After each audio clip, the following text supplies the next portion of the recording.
It is do or die today for German Marquez. We are watching closely, German, as we welcome you into Gwynn and Chris, San Diego's #1 sports talk station. 97.3 The Fan. A happy Tuesday to you. Chris Ello, Matt Skraby, together in the Odyssey Palace Studios. Brought to you by our friends at Bill Howe, where we know how. And Skraby, if he was ever going to pitch a good ball game, today would be the day for German Marquez, because I don't know. I don't believe anybody gave him an ultimatum, but I gave him an ultimatum. When you're coming into your fourth start of the spring with an ERA upwards of 13 and you're trying to make the ball club, it would behoove you to pitch well today. I would say the results have been mixed so far for Marquez. He gave up a solo home run to Luke Raley, the third batter of the game for the Mariners. He also gave a solo home run up to Colt Emerson, who is, I believe, the backup shortstop for the Mariners. However, in 3 innings, Marquez has struck out 6 and walked none. So he's obviously got some pretty good stuff today and showing a little bit about what he can do.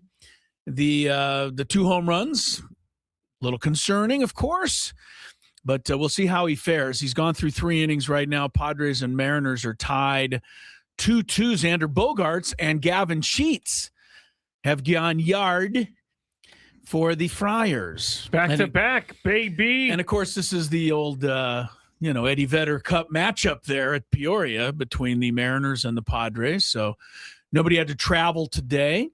And except for Tony Gwynn Jr., he's traveling. He's going to be heading to actually San Diego. You might catch a glimpse of him driving around somewhere tonight. He's going to be getting, because tomorrow's an off day for the Padres. Yes. I don't blame Tony. He hasn't seen his family in a month. And so he'll be coming back here. I don't see my family for months at a time. And that's the way you want it. There's a slight difference. You're right. Slight difference. You're actually rooting for that to be the case. It's funny how my as friend. A kid, I loved going to family events. And as I got older, I stopped liking going to family one of the events. oldest lines in the book, you can pick your friends, but you can't pick your family. And I love my family, but I do too. I love your family too, but you do? luckily I don't have to hang out with them. No, everybody's does their best. I know that, my wife and her sister are a bit oil and water, and, I wish they weren't, but they are. Happens. And, it does. I'd like to see them figure it out. You only get one lifetime, and you get, in my wife's case, one sister. Yeah. I will say, for my wife's defense, if she's listening right now, she's done everything she can do, at least from my perspective. Sister doesn't, it's, relationships have to go both ways, but Yeah, it does seem, go ahead. I'll just say, like, my brother and I, this is where our relationship was. He kicked me out of the house I was living in with him because I was a drunk. So we're now good. He was actually trying to help you, most likely. It took me 10 years to get figure to that this out. place. Yeah, to figure that out. Look, I don't think my wife and her sister are any different than probably just about every other family out there. There's somebody somewhere that you don't get along with, Absolutely. or somebody somewhere that you'd rather them not be your cousin, or whatever the case might be. Totally. And so, onward and upward we move along here. But, my advice is to try to figure out a way to bury a hatchet if you can, because in the long run, like I said, you're only going to get one crack at this thing. So it's good advice. Might as well try to make it work. All right, so we'll be keeping a close eye on the Padres today. German Marquez, like I said, no ultimatum was given, but as the Chris Ello ultimatum was given, I need to see something today. And 6 strikeouts in 3 innings, that makes me feel a little bit better. I woke up thinking the same thing. Like, this is a make it or break it for German Marquez. But the more I thought about it, driving down here, I convinced myself that he's going to be on the opening day roster regardless of what happens. It's a pretty good chance today. He's going to be, because he's already on the 40-man. Yeah. And I know that can be moved and fixed and all this other stuff, but that means that you are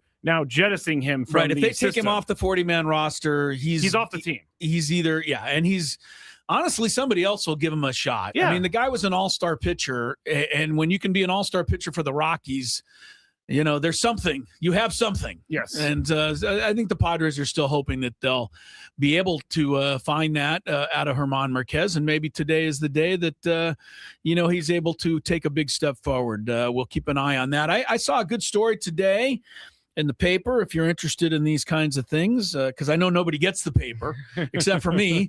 So I'm the one who has to kind of alert everybody to this stuff. But I believe it was Kevin wrote a nice story about Jose Miranda. Yes, I read trying to make this ball club. And there was a statistic in there that I did not know. And you know me, I know every one of these things. Everything. The all-time record in the history of Major League Baseball. That's going back a few years. Yeah. Most consecutive at-bats with a hit is 12 in a row. And one of the guys who holds that record is Jose Miranda. Yes. Of all people. So I think you should ask him this when we go out to spring training, because that's incredible. He sounds like the kind of guy that they'll give us for an interview. So we will be there. Yeah, I got to ask him this now. Well, of course you do. We'll have him and others on Thursday and Friday. Our shows will be live from Peoria. So make a note to be with us here at the end of the week, as we'll be making our yearly appearance down there. I'm actually leaving tomorrow. I'll be sitting in an empty Padre complex tomorrow because they're off. But I don't know. Did Tony ever jimmy the back door for me so I can sneak into the cafeteria? We'll have to find out when I get there. Yeah, I think he didn't really seem to be too fired up about doing that. He wasn't receptive to helping me out on that one. It's like the club that I've never been able to get into. Isn't it weird? I mean, we're sitting there, and you know what? And again, we're not complaining, because I don't want this to be taken as complaining, because we understand the rules. And we also understand that not everybody out there gets free meals all the time. So we get that. Yes. But this will sound like a complaint. You and I have been sitting out there for how many years now? 8? Yeah. All right. Every spring training for 8 years. We go out there. We're there for 3 days, 4 days, whatever the case may be. Every time we're there, everybody's walking out into the yard where we sit, the little back patio, and just having a mess of breakfast. Smorgasbords of food. Yeah. You and I are the only two out there.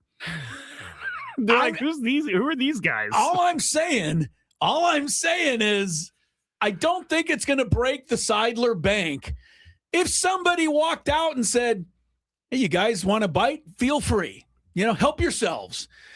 It's the nice thing to do, is it not? Do they have enough for all of the players? Because there are a lot of players. Chris, there's over 100 players that have to eat when we're there.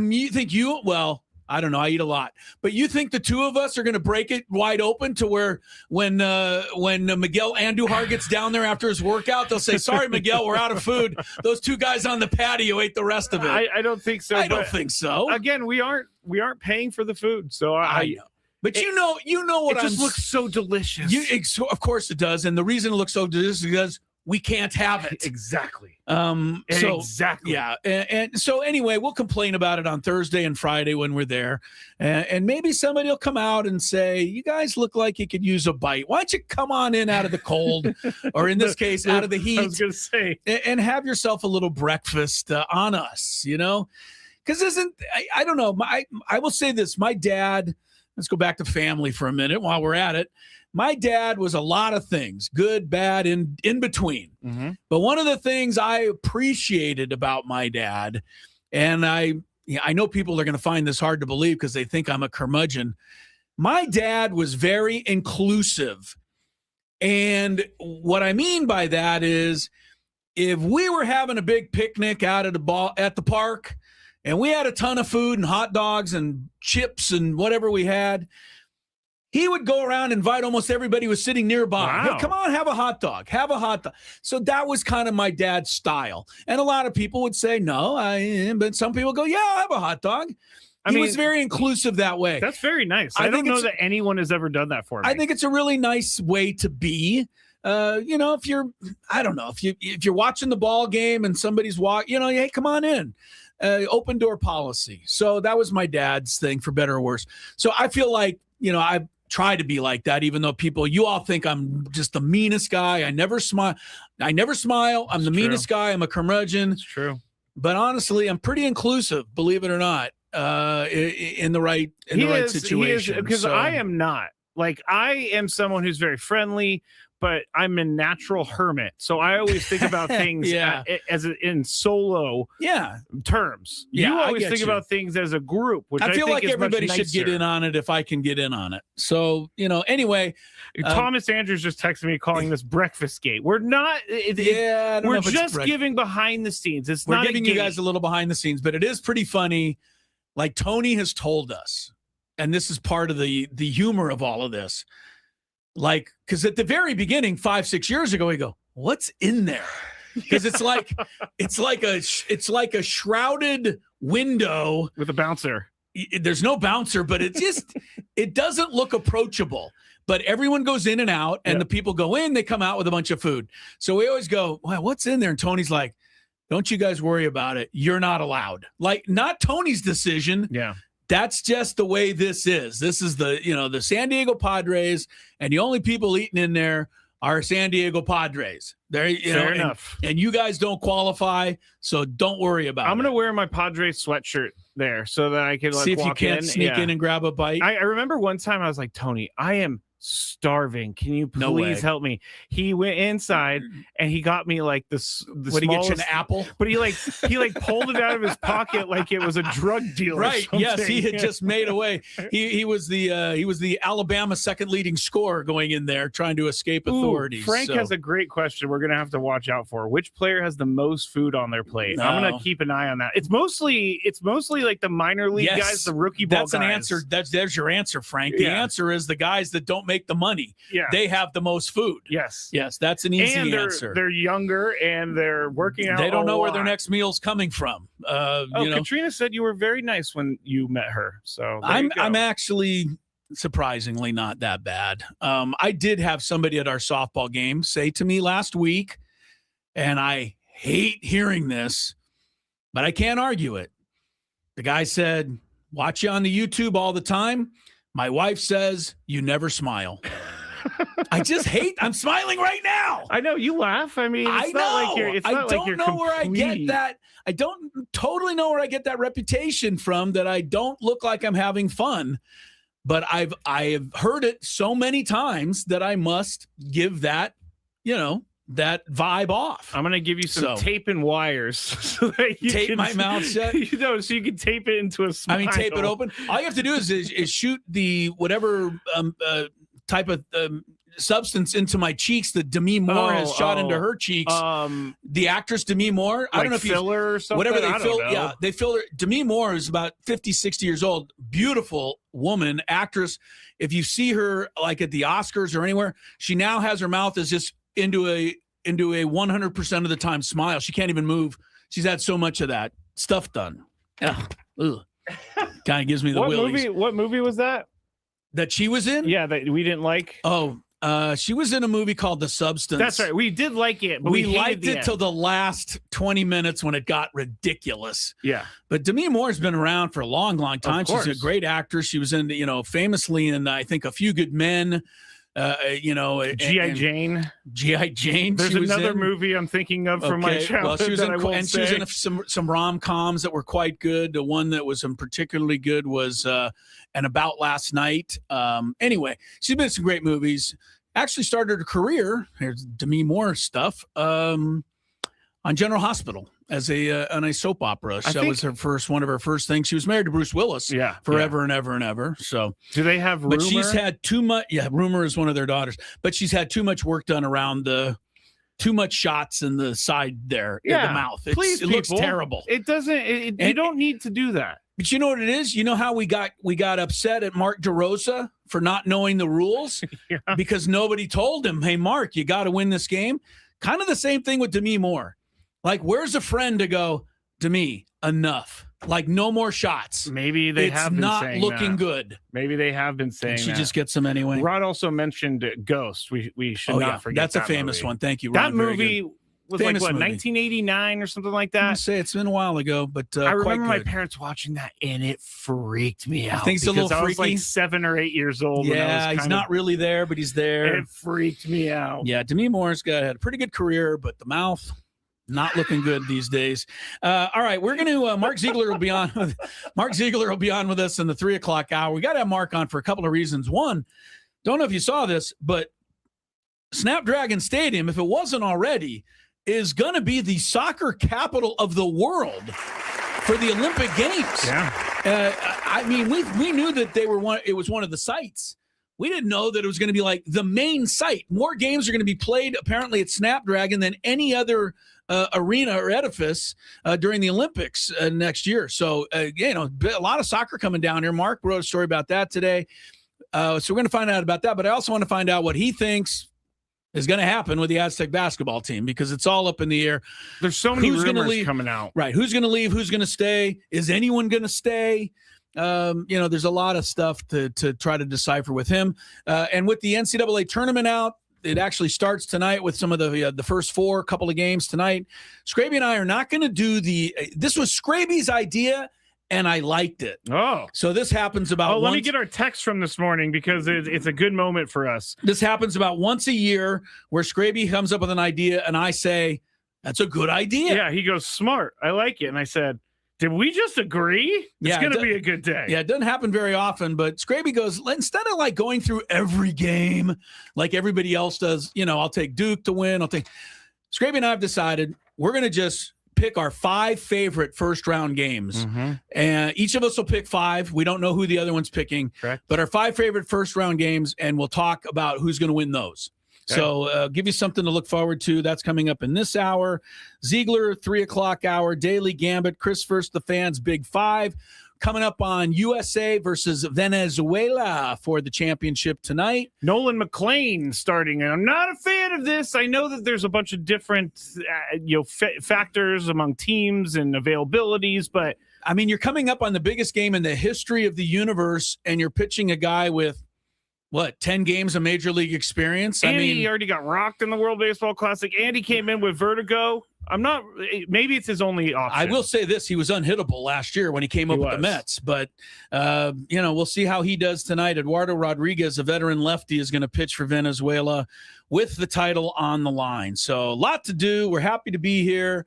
I promise I will smile throughout the show. Look at that smile, everybody. Something, isn't it? Gwynn and Chris, 97.3 The Fan.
There you go. We got it out of the way. Gwynn and Chris, 97.3 The Fan. Really is, I mean, I know there's a lot of people of Irish descent out there. To all of you. About that. But to all of you, I wish happy St. Patrick's Day. The rest of us, just another reason for you to go out and drink tonight. That is what this is all about. So just understand that, really. Although when you were in third grade, it was a pretty big deal if you weren't wearing green. It's actually really scarred me, because when I realized on the way here that I wasn't wearing green, for a second, I was like, oh my gosh, I made a mistake. No, you're safe. I think you're pretty safe here. Adam's wearing the greenest green shirt. Adam's not taking any chances today. Wow. The pinching thing was a deal. Oh, and then you'd go pinch somebody and they go, hang on. Yeah. I got a stripe of green on the inside band of my underwear. And you're like, you know what? I'll take your word for it. I'll take your word for it. So anyway, happy St. Patrick's Day. We got that in for you. But you know what? Try to take it a little easy. I know that you're supposed to drink and fall down and run into walls. You don't have but to, you're though. Really not. You're really not. Yeah, you just, come on.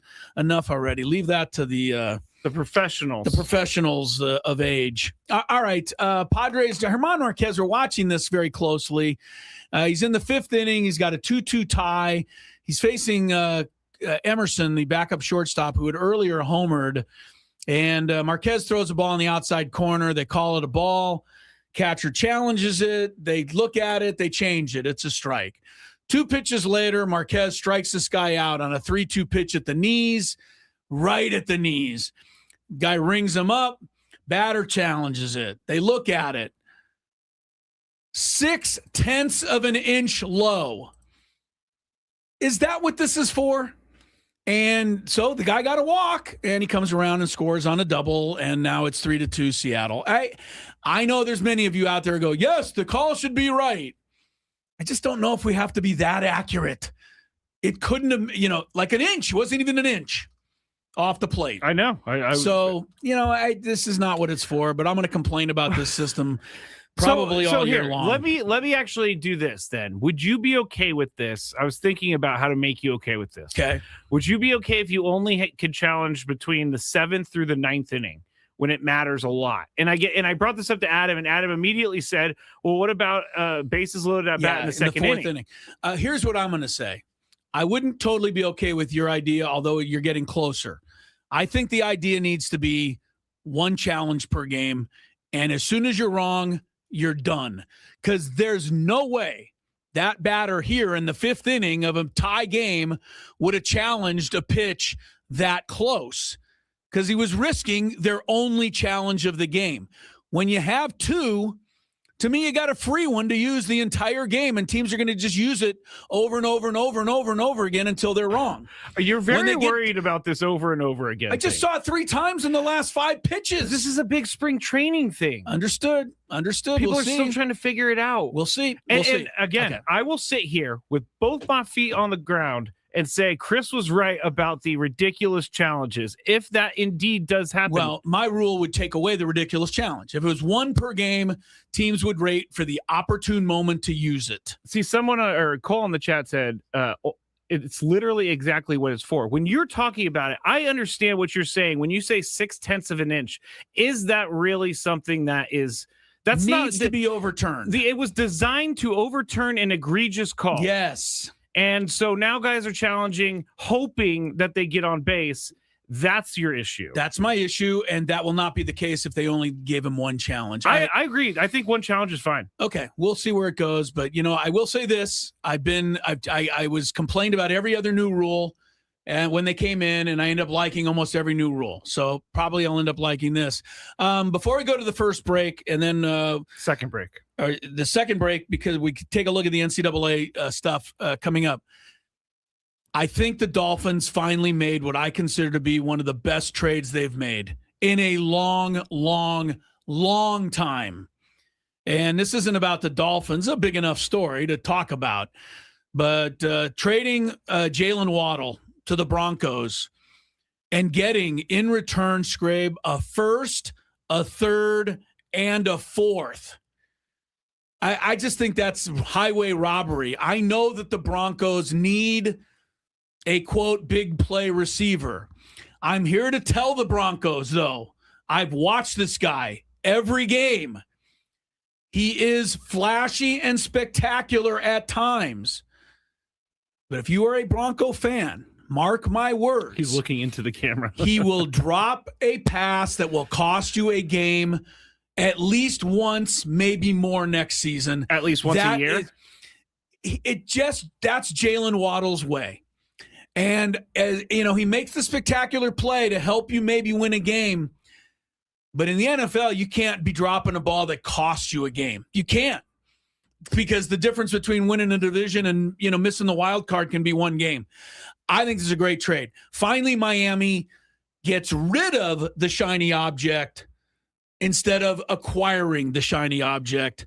I think that's a step in the right direction. I don't know what you think about the trade. You're not either team's fan. No, so you can look but at I it think more. it piqued my interest because Bo Nix with a guy like Jalen Waddle is interesting to me. Yeah, sure he is. And maybe being in a place where it's not Club Med, he's playing for a coach now that is very serious. Yeah, and maybe Sean when Payton, he drops the ball to lose a game, maybe Sean Payton will sit him down. Yeah, it could so be. It may change things. I like this move, and I like it for the Dolphins. The Dolphins are doing everything right now.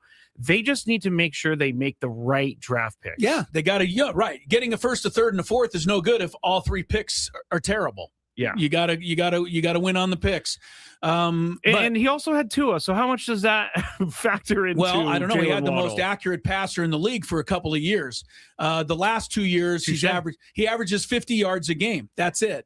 And now that part of that was the old Mike McDaniel screenplay, where you don't even go down Sean the Payton field. has those in there too. Well, anyway, I think you're right. The Broncos need a guy like this.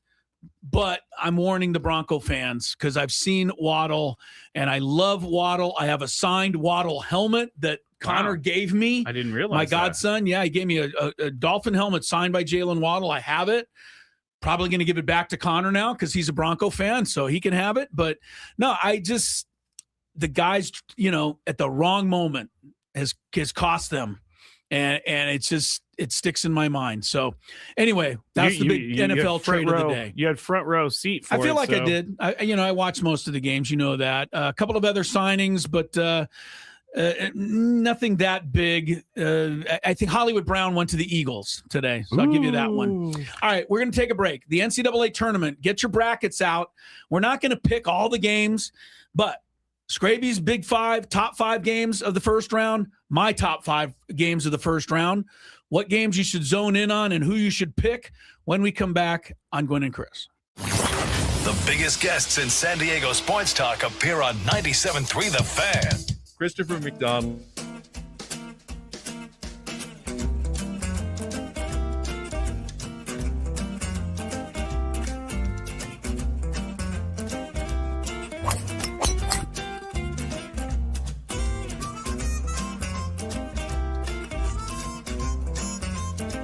These things, it even tells you, hey, there's a canyon over here, don't hit it here.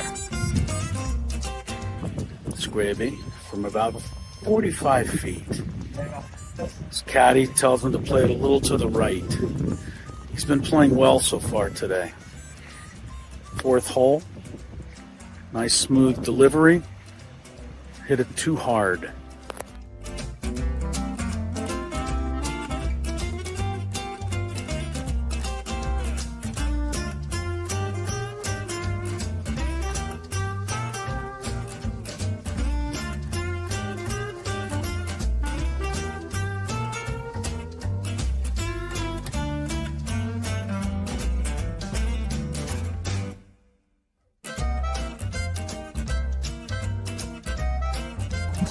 Sasquatch.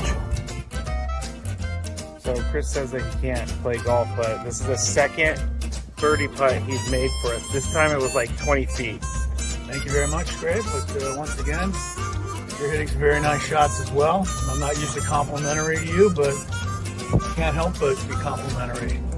Your shot making today. With my what? Your shot making. You hit some.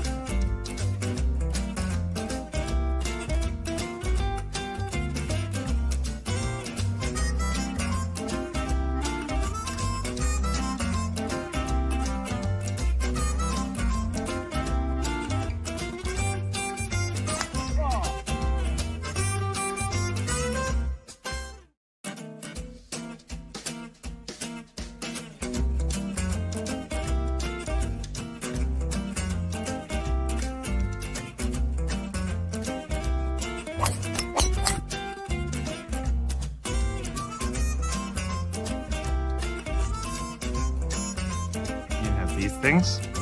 It even tells you, hey, there's a canyon over here. Don't hit it here. Skraby from about 45 feet. His caddy tells him to play it a little to the right. He's been playing well so far today. Fourth hole. Nice smooth delivery. Hit it too hard.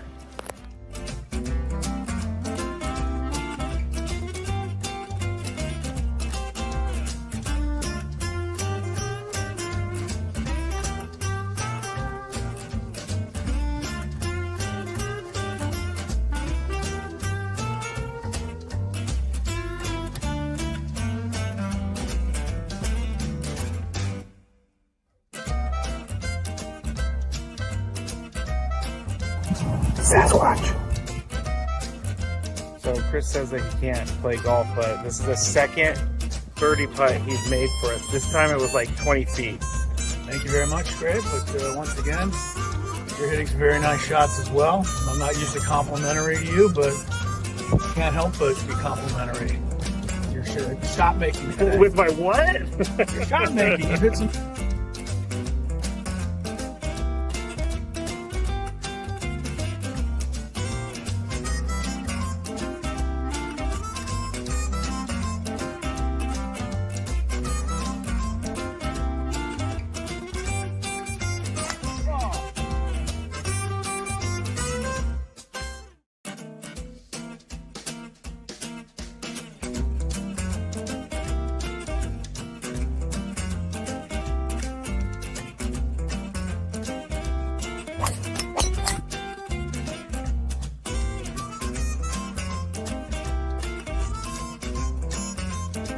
These things. It even tells you, hey, there's a canyon over here. Don't hit it here. Skraby from about 45 feet. His caddy tells him to play it a little to the right. He's been playing well so far today. Fourth hole. Nice smooth delivery. Hit it too hard.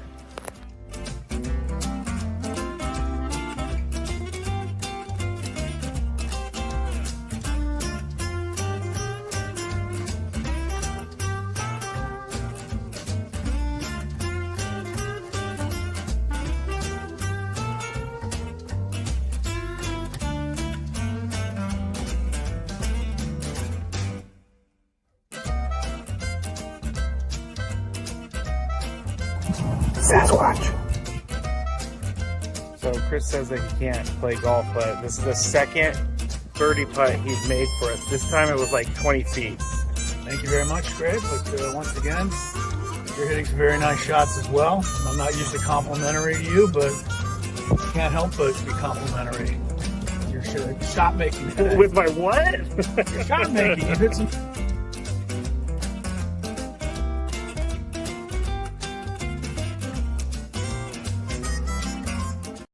YouTube, you ready? There you go. That was something. I know. For those driving, like wondering what went on, I He smiled. looked like For all the people who think Joaquin that Phoenix in the Joker. a little bit, yeah, it's a little scary. For those people who think I don't smile ever, Gwynn and Chris, 97.3 The Fan. No Gwynn today. Crisello, Matt Skraby from the Odyssey Palace Studios here in San Diego. That won't be the case tomorrow. I will be heading out to Peoria, and we will do the show. I will do the show. I'll be there tomorrow.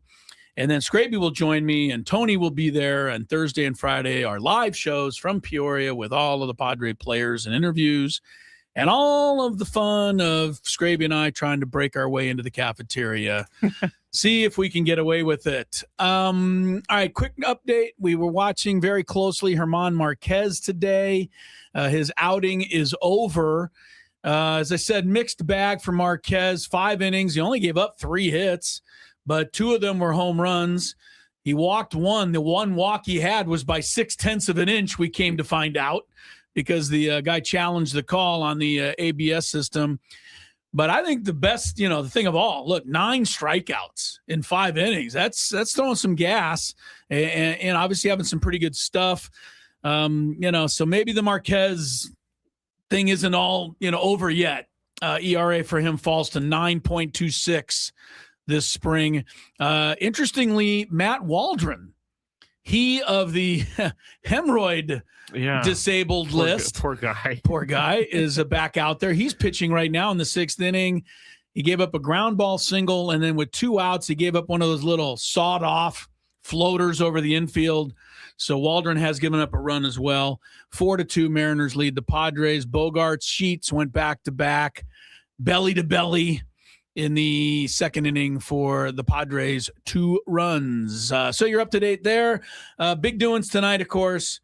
United States, Venezuela for the World Baseball Classic title. Aaron Judge saying today the World Baseball Classic is a bigger deal than the World Series. All right, he's taking it too far now. I can grant he's been to what? How many? 1 World Series? He lost it he helped lose it, by the way, by dropping that fly ball. The World Series has just a tad more tradition than the World Baseball Classic. I think he's living in the moment right now. I think he's in the moment too. I don't know that you can say that.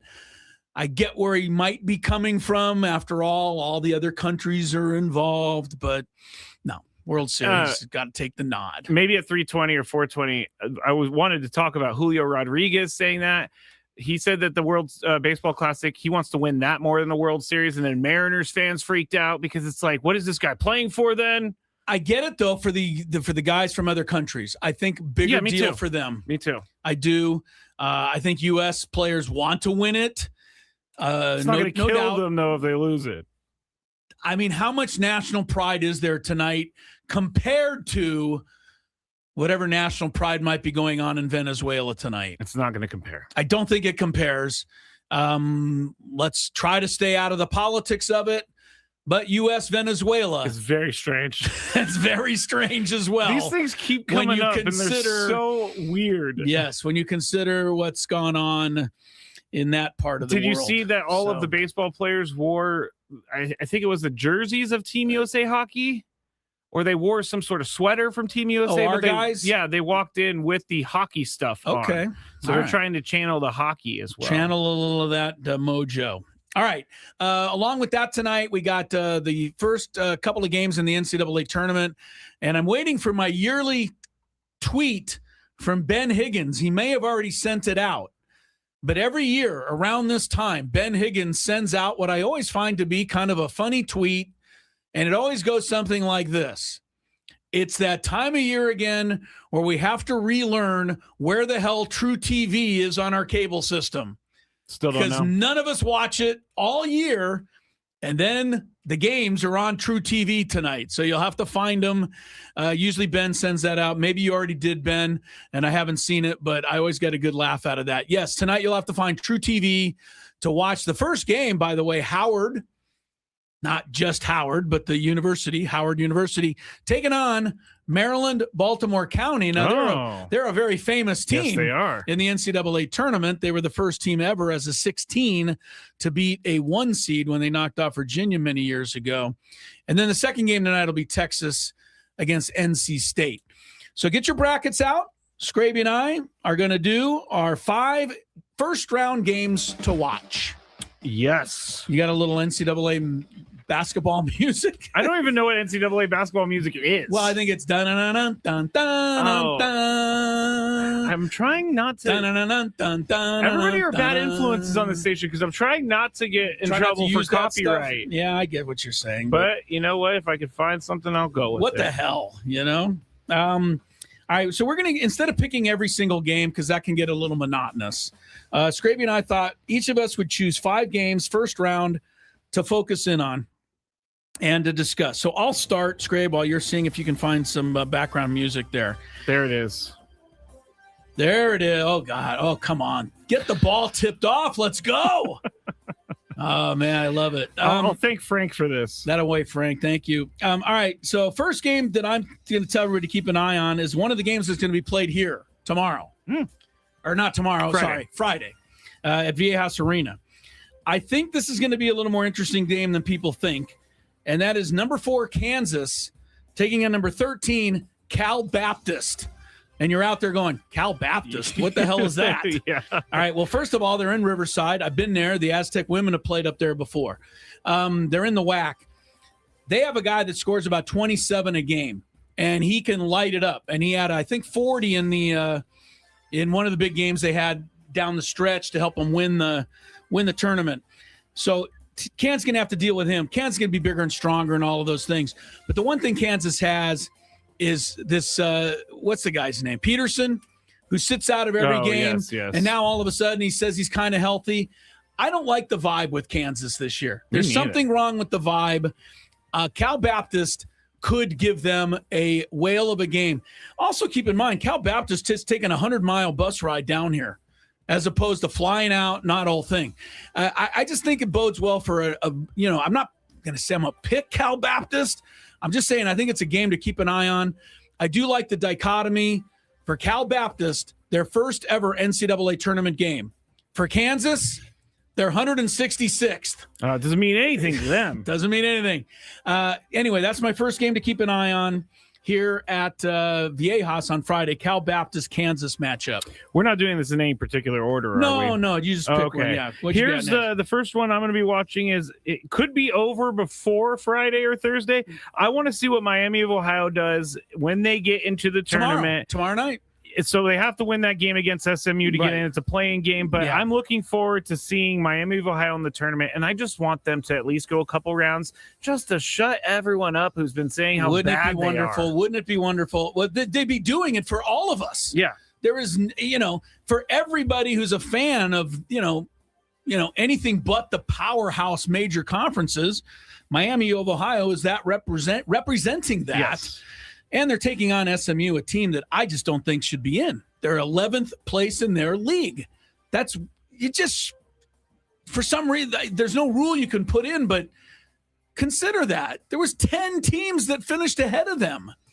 That doesn't sound like a tournament deserving situation to me. I'm really hoping Miami of Ohio does not lose this game tomorrow night because everybody was right. Oh, everybody will say, we told you so. By the way, the odds makers don't believe in Miami, Ohio. I think it's a 7-point spread in favor of SMU. All right, my second game to keep an eye on is another 13 versus 4 matchup. I don't know why these have caught my eye, but this one has. It is in the South region between Nebraska and Troy. Here's the reasoning. We can team up because I have this one too. Okay, well, look, we understand what Troy is. They came out here and they beat the Aztecs. And I know the Aztecs it's not the greatest, but winning at Viejas Arena for anybody is not easy. Utah State didn't win here. New Mexico didn't win here. Grand Canyon did, but you know what I mean? Yeah. Most teams come to Viejas Arena and get whooped. Troy not only won, they won in double overtime, and they survived the Aztecs hitting a half-court shot to tie the game. Yet Troy still won. And then to prove it was no fluke, 2 nights later they went to USC and went to triple overtime up there.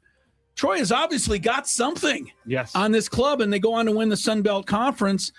Meanwhile, Nebraska, this is almost impossible to believe. We're talking about Nebraska, a legit, how many time national champion in football, everything else. Nebraska has never won a tournament game. I saw that this morning. That's crazy. It's crazy. You got to keep an eye on that game. Can Nebraska finally break through? But I think Troy's got every shot in the world. So every time I saw Nebraska play this year, or at least paid attention to one of their games, it wasn't a great game for them. So every time I've seen them this year, they have lost. They have a decent resume, but I think one of their best games of the year was a loss to Michigan where they didn't have their leading scorer. They kept it close. So Nebraska's obviously good, but they've never won one before. So, all right, so both of us will use that as our second one. Do we get a home run? No. Oh, Castellanos. Yeah. Castellanos. Home run for old Nicky C. I like to see that. We all like to see that. Padre game. We'll keep you up to date. All right. So that was both our number 2s. Yes. So we'll go on to number 3. You go first on your third one. My number 3 is actually, it's a 11 over a 6. Okay. In the South region. North Carolina lost their best player when he broke his thumb. He's going to be out. Yeah. I don't get a good feel from North Carolina. A lot of people don't. VCU. All the articles of who's going to be the upset team or Cinderella team, VCU has mentioned a lot of articles. So I'm going to pay attention to VCU and North Carolina. I think that's going to mess up a lot of brackets. You're saying that's a possible upset call. Do you know what VCU stands for? Virginia Commonwealth University. Very good. Very good. VCU, which went to the Final Four under Shaka Smart. That's how I know him. Back in the day. That's how everybody knows Virginia Commonwealth. You know, the funny thing, we talk about sports and it doesn't mean anything. And I get it. You know, it's the fun department. But how many of these schools would you have never heard of if it wasn't for sports? Like none of them. 75% of right. schools. Sports is what puts these schools on the map. Like, let's see, Queens College or Queens University. You don't know much about them.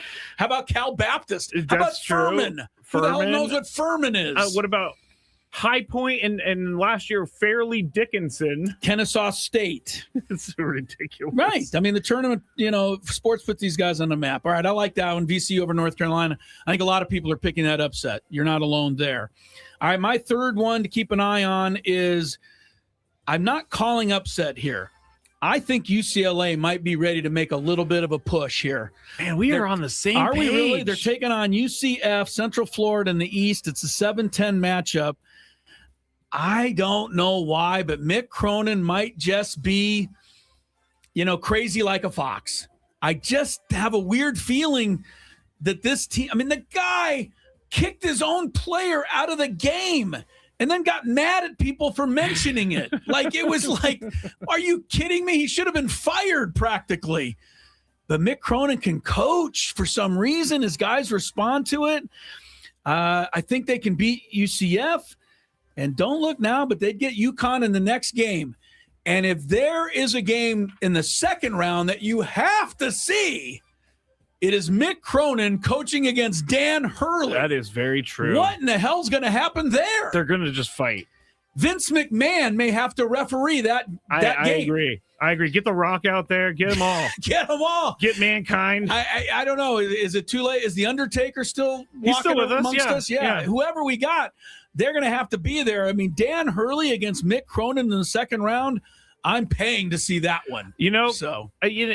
I should have known this morning when we agreed on how we're going to present this list that we were on the same page because I have the same exact thing. I thought the same thing. Like throughout the year, is Mick Cronin just being hard on them in order to help them get through some of the NCAA tournament? It's I don't know, man. This seems to be his time of year. It's going to be interesting. Now UCF could beat them. I don't know.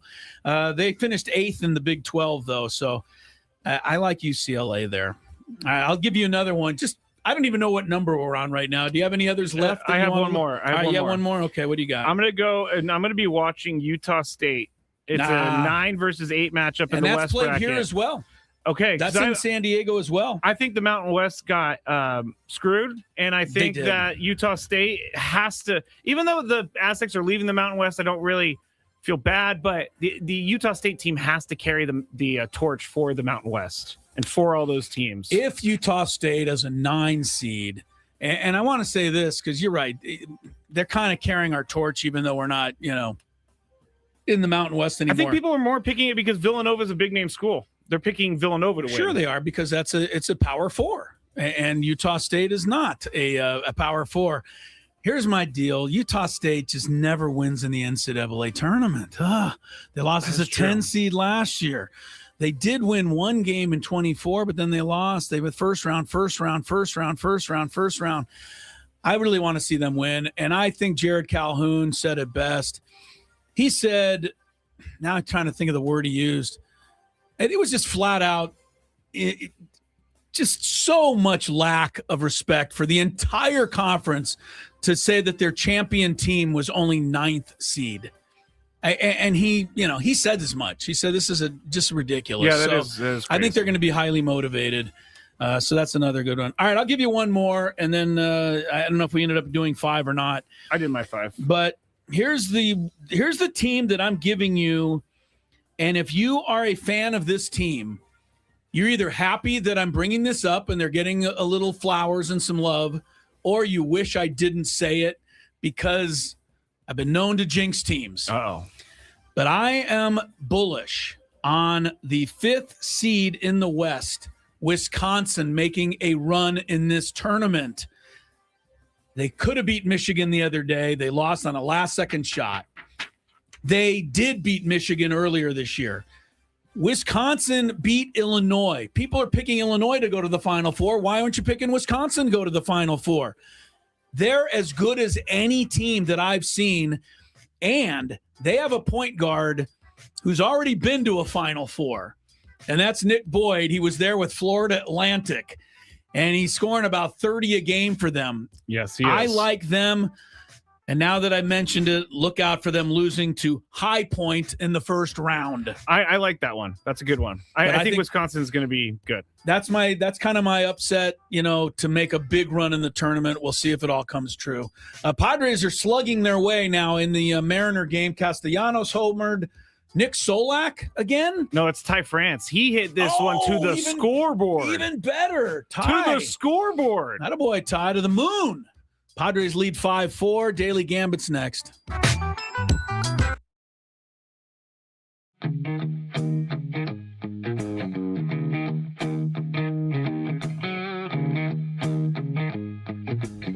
There's Roadrunner. Meet me. He doesn't like me. I guess I wouldn't like me either if I was chasing me.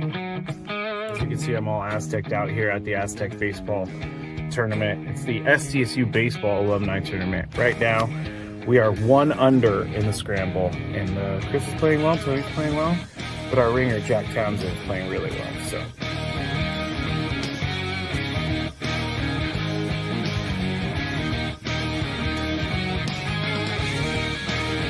So Chris says that he can't play golf, but this is the second birdie putt he's made for us. This time it was like 20 feet.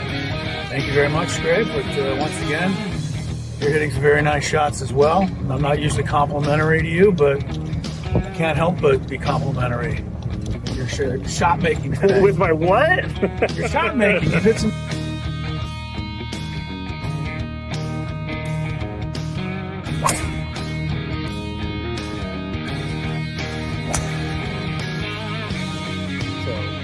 We are league 10 now, and it's getting really windy. It's actually kind of cold. I'm not gonna lie, I know we're in San Diego, but we're 3 under as a group. We just got off the birdie, and I just hit my 2 minutes.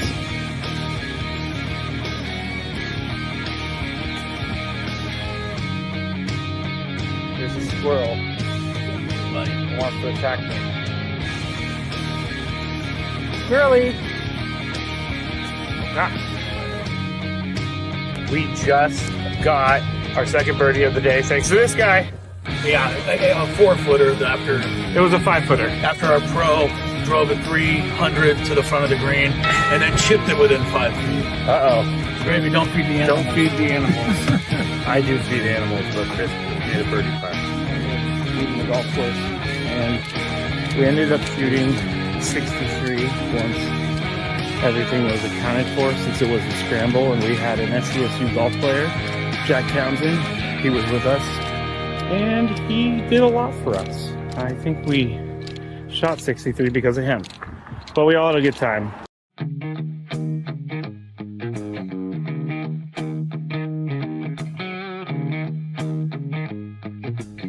There's Roadrunner. Meet me. He doesn't like me. I guess I wouldn't like me either if I was chasing me. As you can see, I'm all Aztec out here at the Aztec baseball tournament. It's the SDSU baseball alumni tournament. Right now, we are 1 under in the scramble, and Chris is playing well, Tony's playing well, but our ringer, Jack Townsend, is playing really well, so.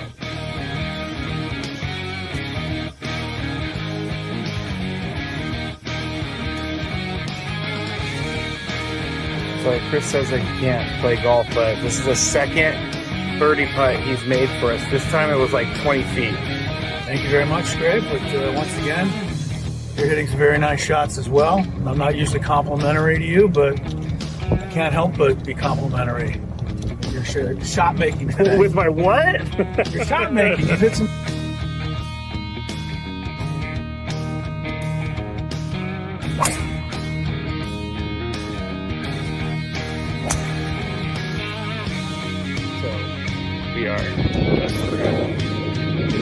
now, and it's getting really windy. It's actually kind of cold. I'm not gonna lie, I know we're in San Diego, but we're 3 under as a group. We just got off of a birdie, and I just hit my defense.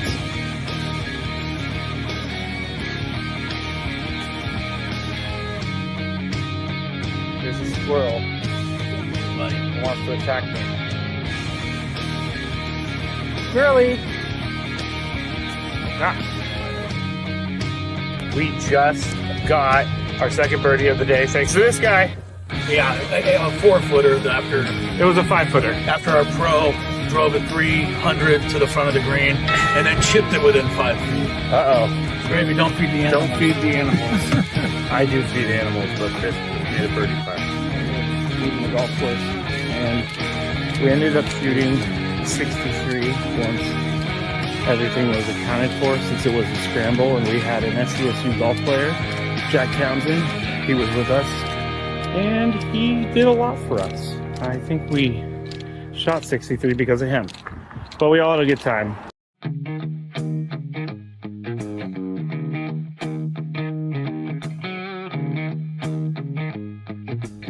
There's a Roadrunner. Meet me.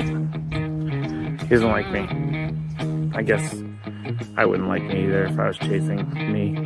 As you can see, I'm all Aztec'd out here at the Aztec baseball tournament. It's the SDSU baseball alumni tournament. Right now, we are 1 under in the scramble, and Chris is playing well, Tony's playing well, but our ringer, Jack Townsend, is playing really well, so.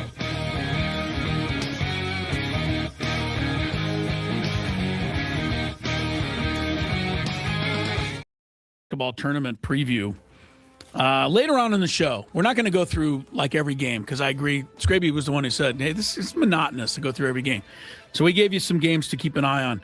But I think later, just for fun, Skraby, we should reveal who you and I pick for our Final Four, just in case we should get lucky and, it should happen. Yeah, the thing with me is I always pick it first time, and I'm like, I don't like this Final Four. It's too perfect. It's too good. Well, I need to find some other guys. I'll give you your sheet back. You don't have to turn it in. No, yet. it's fine. You don't have to turn your sheet in. I'm turning it in. I've turned it in. Turning it in. All right. So we'll get back to the NCAA bracket stuff a little later.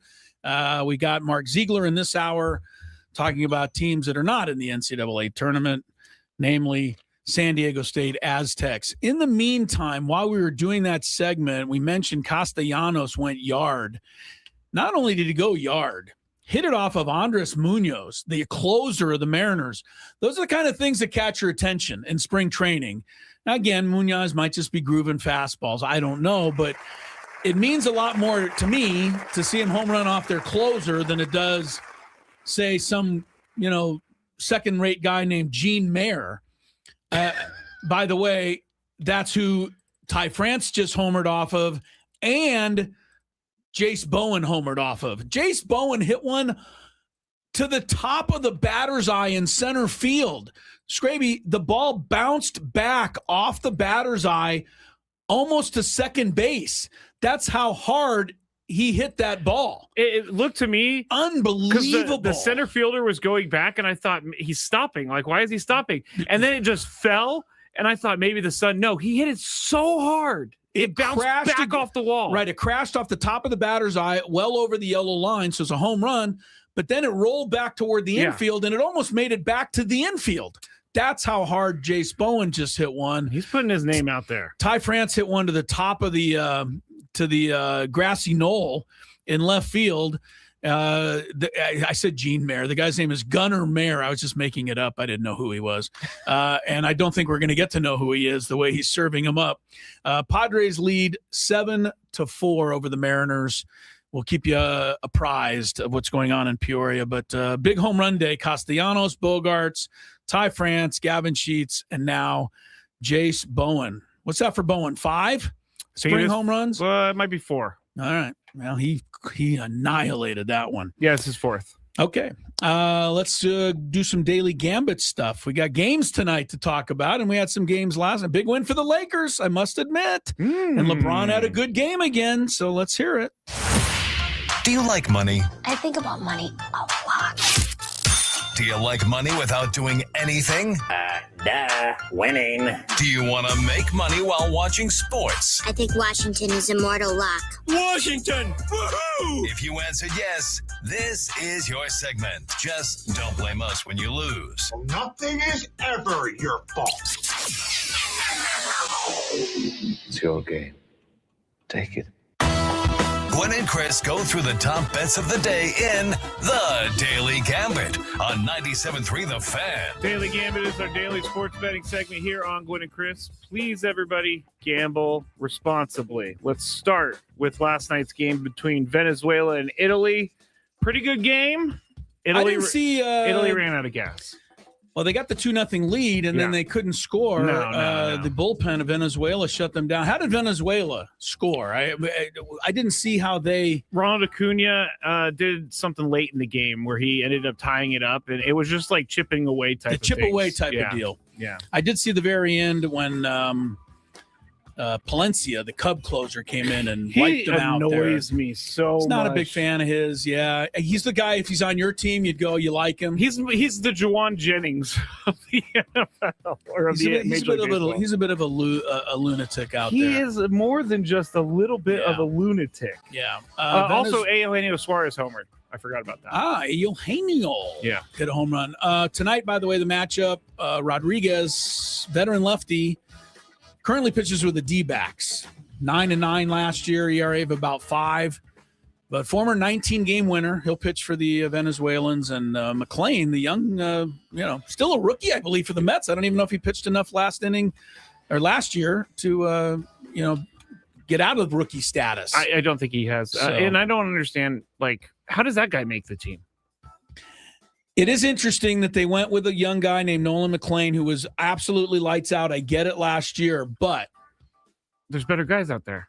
I mean, there's like Hall of Fame American pitchers out there that nobody asked. Maybe Jacob deGrom, is he not somebody you'd want? Maybe he doesn't want to throw his arm out. I don't know. You're right. I don't know. We don't know all the details, but yeah, how did Nolan McClain get there? There's a lot of other guys I would have thought of. Don't go home after your 50 pitches, dude.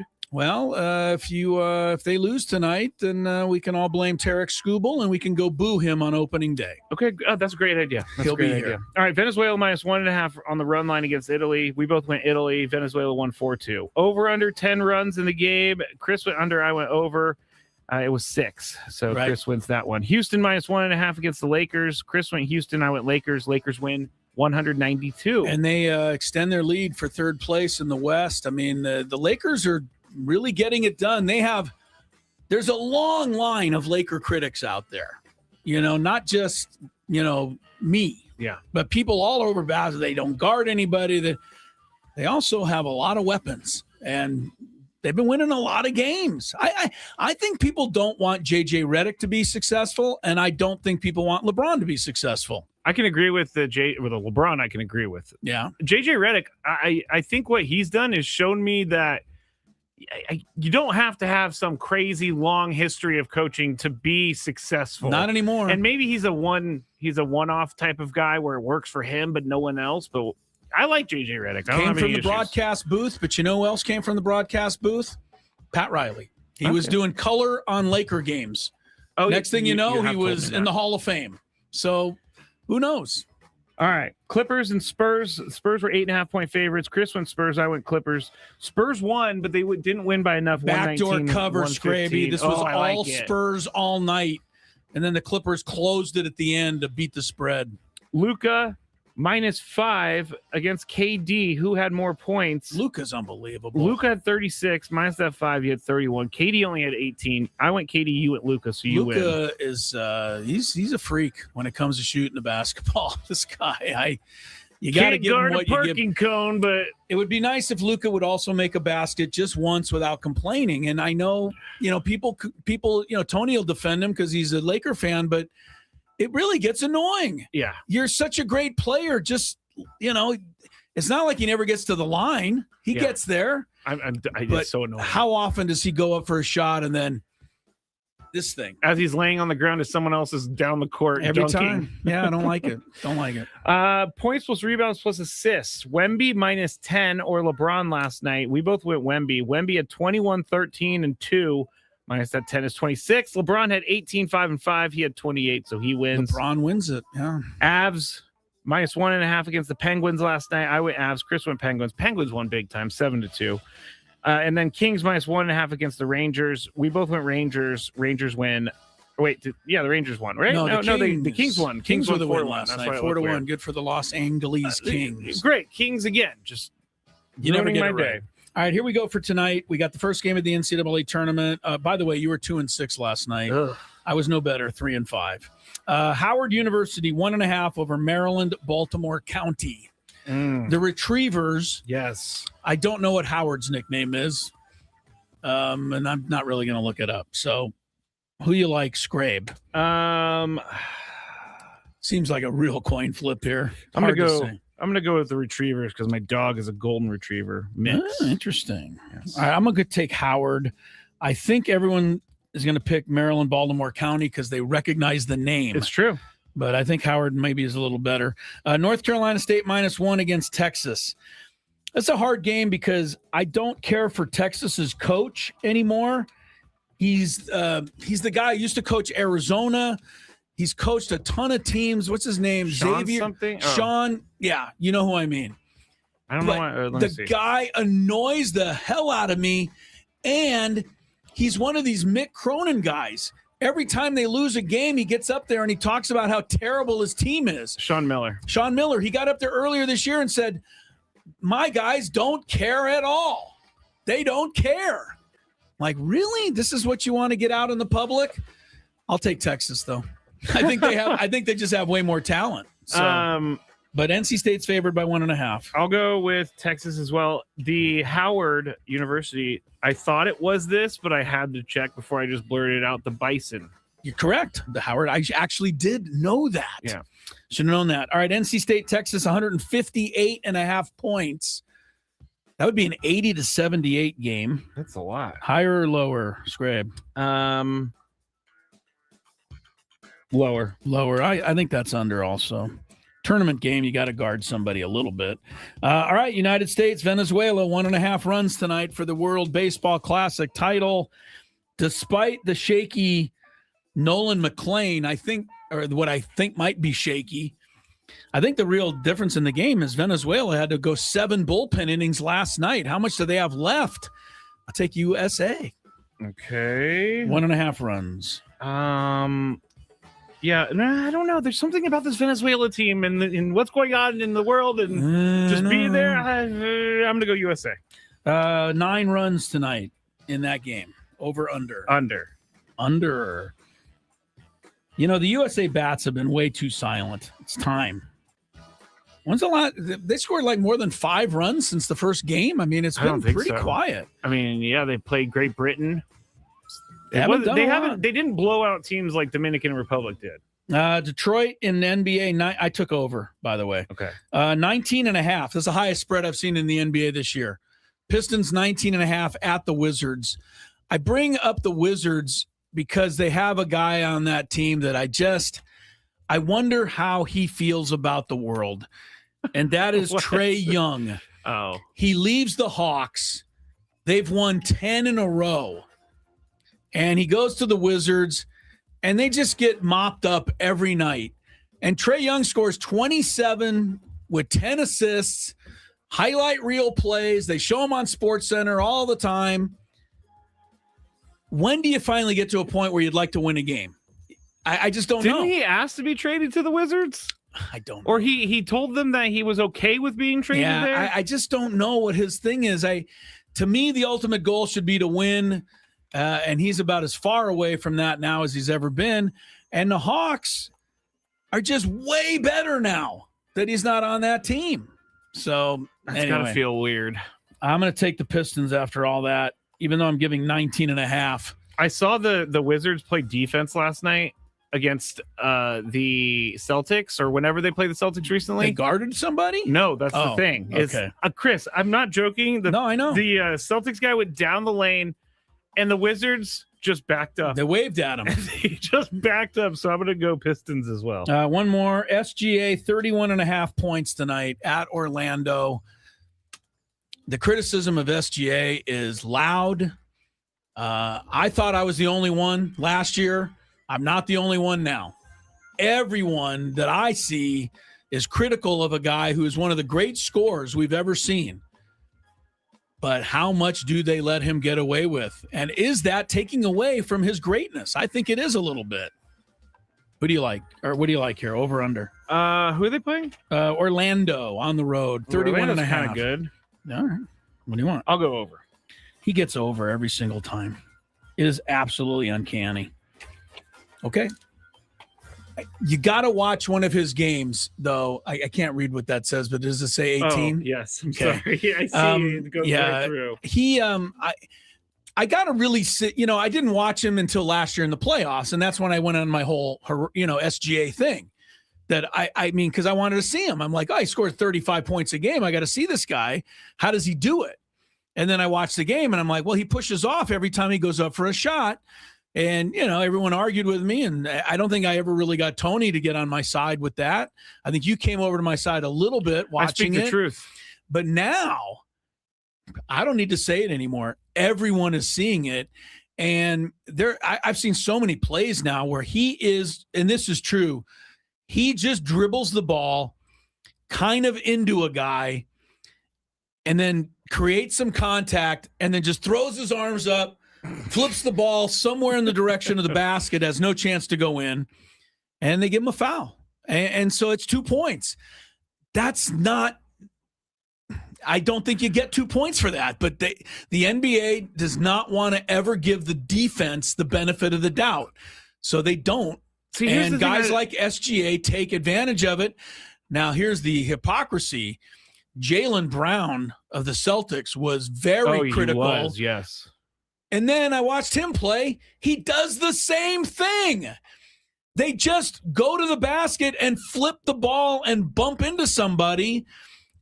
That's not basketball. That's not what I don't know. It's just it's ugly. Here's the thing. It's embarrassing to the player's greatness because there's no question that SGA's a great scorer already, but he's taking away from it by doing all of this crap. And the NBA is the only thing that can stop it. They got to start calling it on him. That's what I was about to say. This is the thing I don't get. If a lot of their fans and people are talking about the fact that there is push-offs on almost every SGA play, why doesn't Adam Silver care enough, or whoever's in charge of that, care enough to talk to the officials and say, hey, you got to look out for this, yes, and we want you to call it? Because that's how that'll change. That's how people lose trust in your league, is when there's a clear foul all the time, and they're not calling it for one player. It seems like other players do it and they get called for it. I saw our guy Windy, Brian Windhorst. Can you call him Windy? Yes, Windy, yes. All right. So I saw Windy, and he's talking about the play where Luka scored the winning basket against the Nuggets the other night.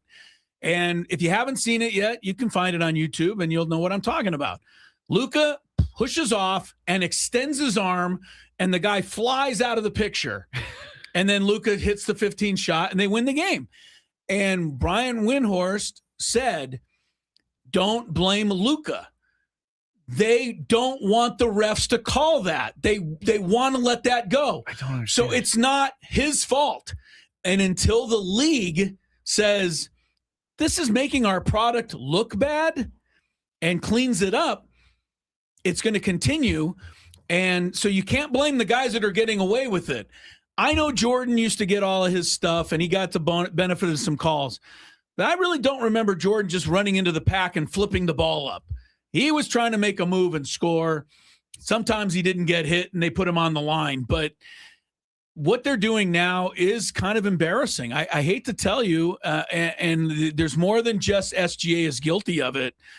It's hard to watch the NBA. If the officials call a couple of offensive fouls for pushing off, it'll stop. Guys don't want to foul out of the game. Yeah, I think they need to. It's not that hard. At least when it's becoming a commentary about your league, you need to look into it. It's everywhere I'm looking. Maybe I'm just seeing it more than most, but yeah, maybe you're. I don't know how many people watch the NBA anymore, but I kind of like the NBA basketball. I don't like to.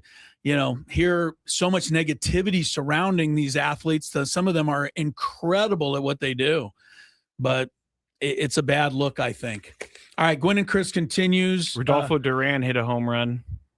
And he plays for the Padres too, I assume. He does. Yeah, His everybody's been second home homering run. today. We'll come back, keep it rolling. Mark Zeigler soon on 340. 97.3 The Fan.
right, quick segment here. Mark Zeigler on the other side. You Aztec basketball fans will want to hang around for that.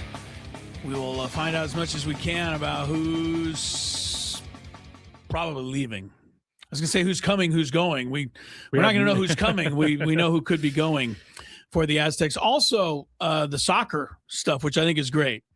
A lot of the Olympics soccer matches, most of them are going to be played here at Snapdragon Stadium.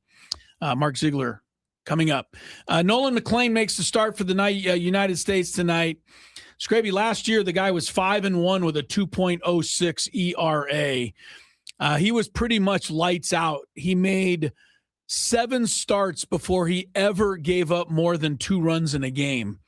His last start, he gave up 5 runs, but struck out 11 in that game, which is a career high. The guy has been unhittable.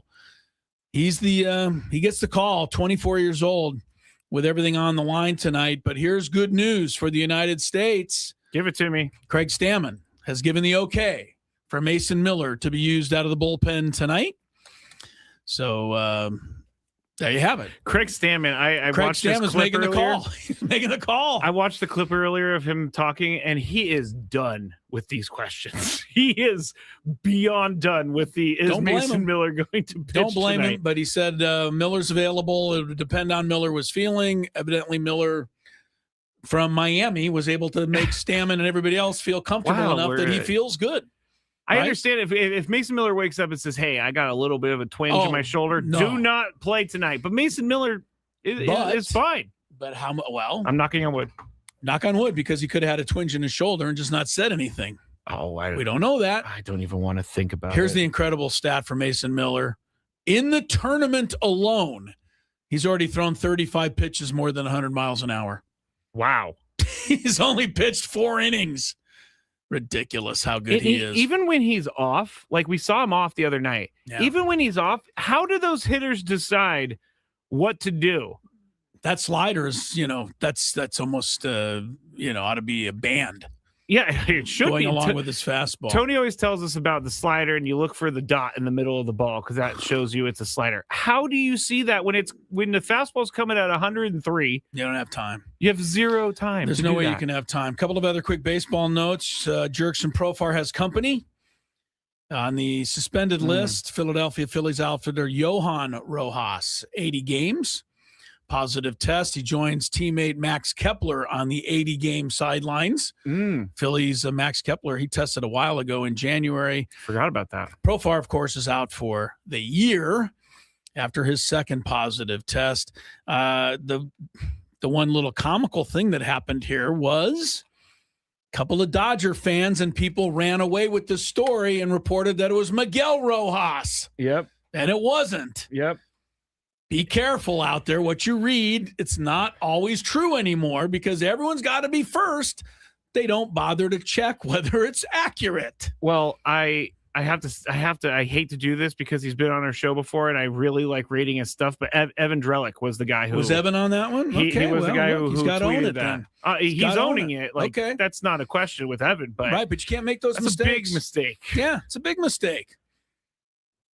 Everybody in the world named Rojas has been suspended for 80 games. No, you have to find the right guy. I know who Miguel Rojas is. I have no idea who the Johan's Rojas. An outfielder for the Phillies. He's the guy who actually got suspended.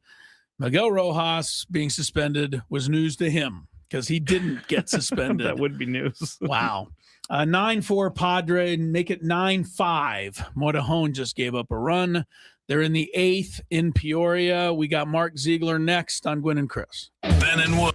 Now, you've been representing the Friar Faithful for a little bit here. Now you're out in the forefront. You mentioned family quite a bit. How important was it to get your wife Audrey on board with this? How long did it take you to get her in this direction? It took a while. It's probably taken years, but I don't know. We were on the same page for a long time.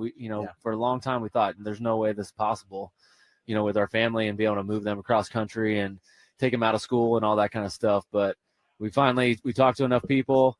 We got to thank the Melancons. They kind of gave us the blueprint of how they've moved their kids from Florida to Arizona to San Diego, and we're going to follow that plan. And once we decided that, it was like, I talked about it a little. There was some peace that came over both of us to be able to say yes to this decision because we knew it's an opportunity of a lifetime. Hard to say no to, being the manager of Padres with a team like we've got. Obviously, when you decided to retire in the 23, family's probably at the forefront of your mind. You've missed a lot of time with your kids and your wife.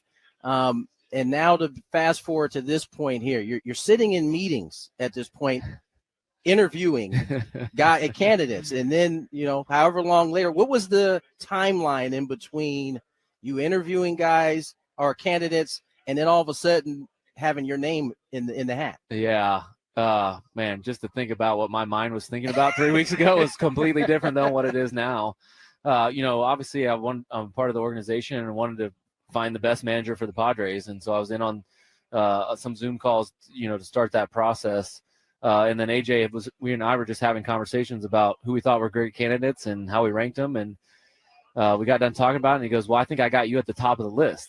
And he just dropped that on you. Yeah, he just dropped that on me. And, it's a little bit of a shock, when someone, like AJ believes in you that much.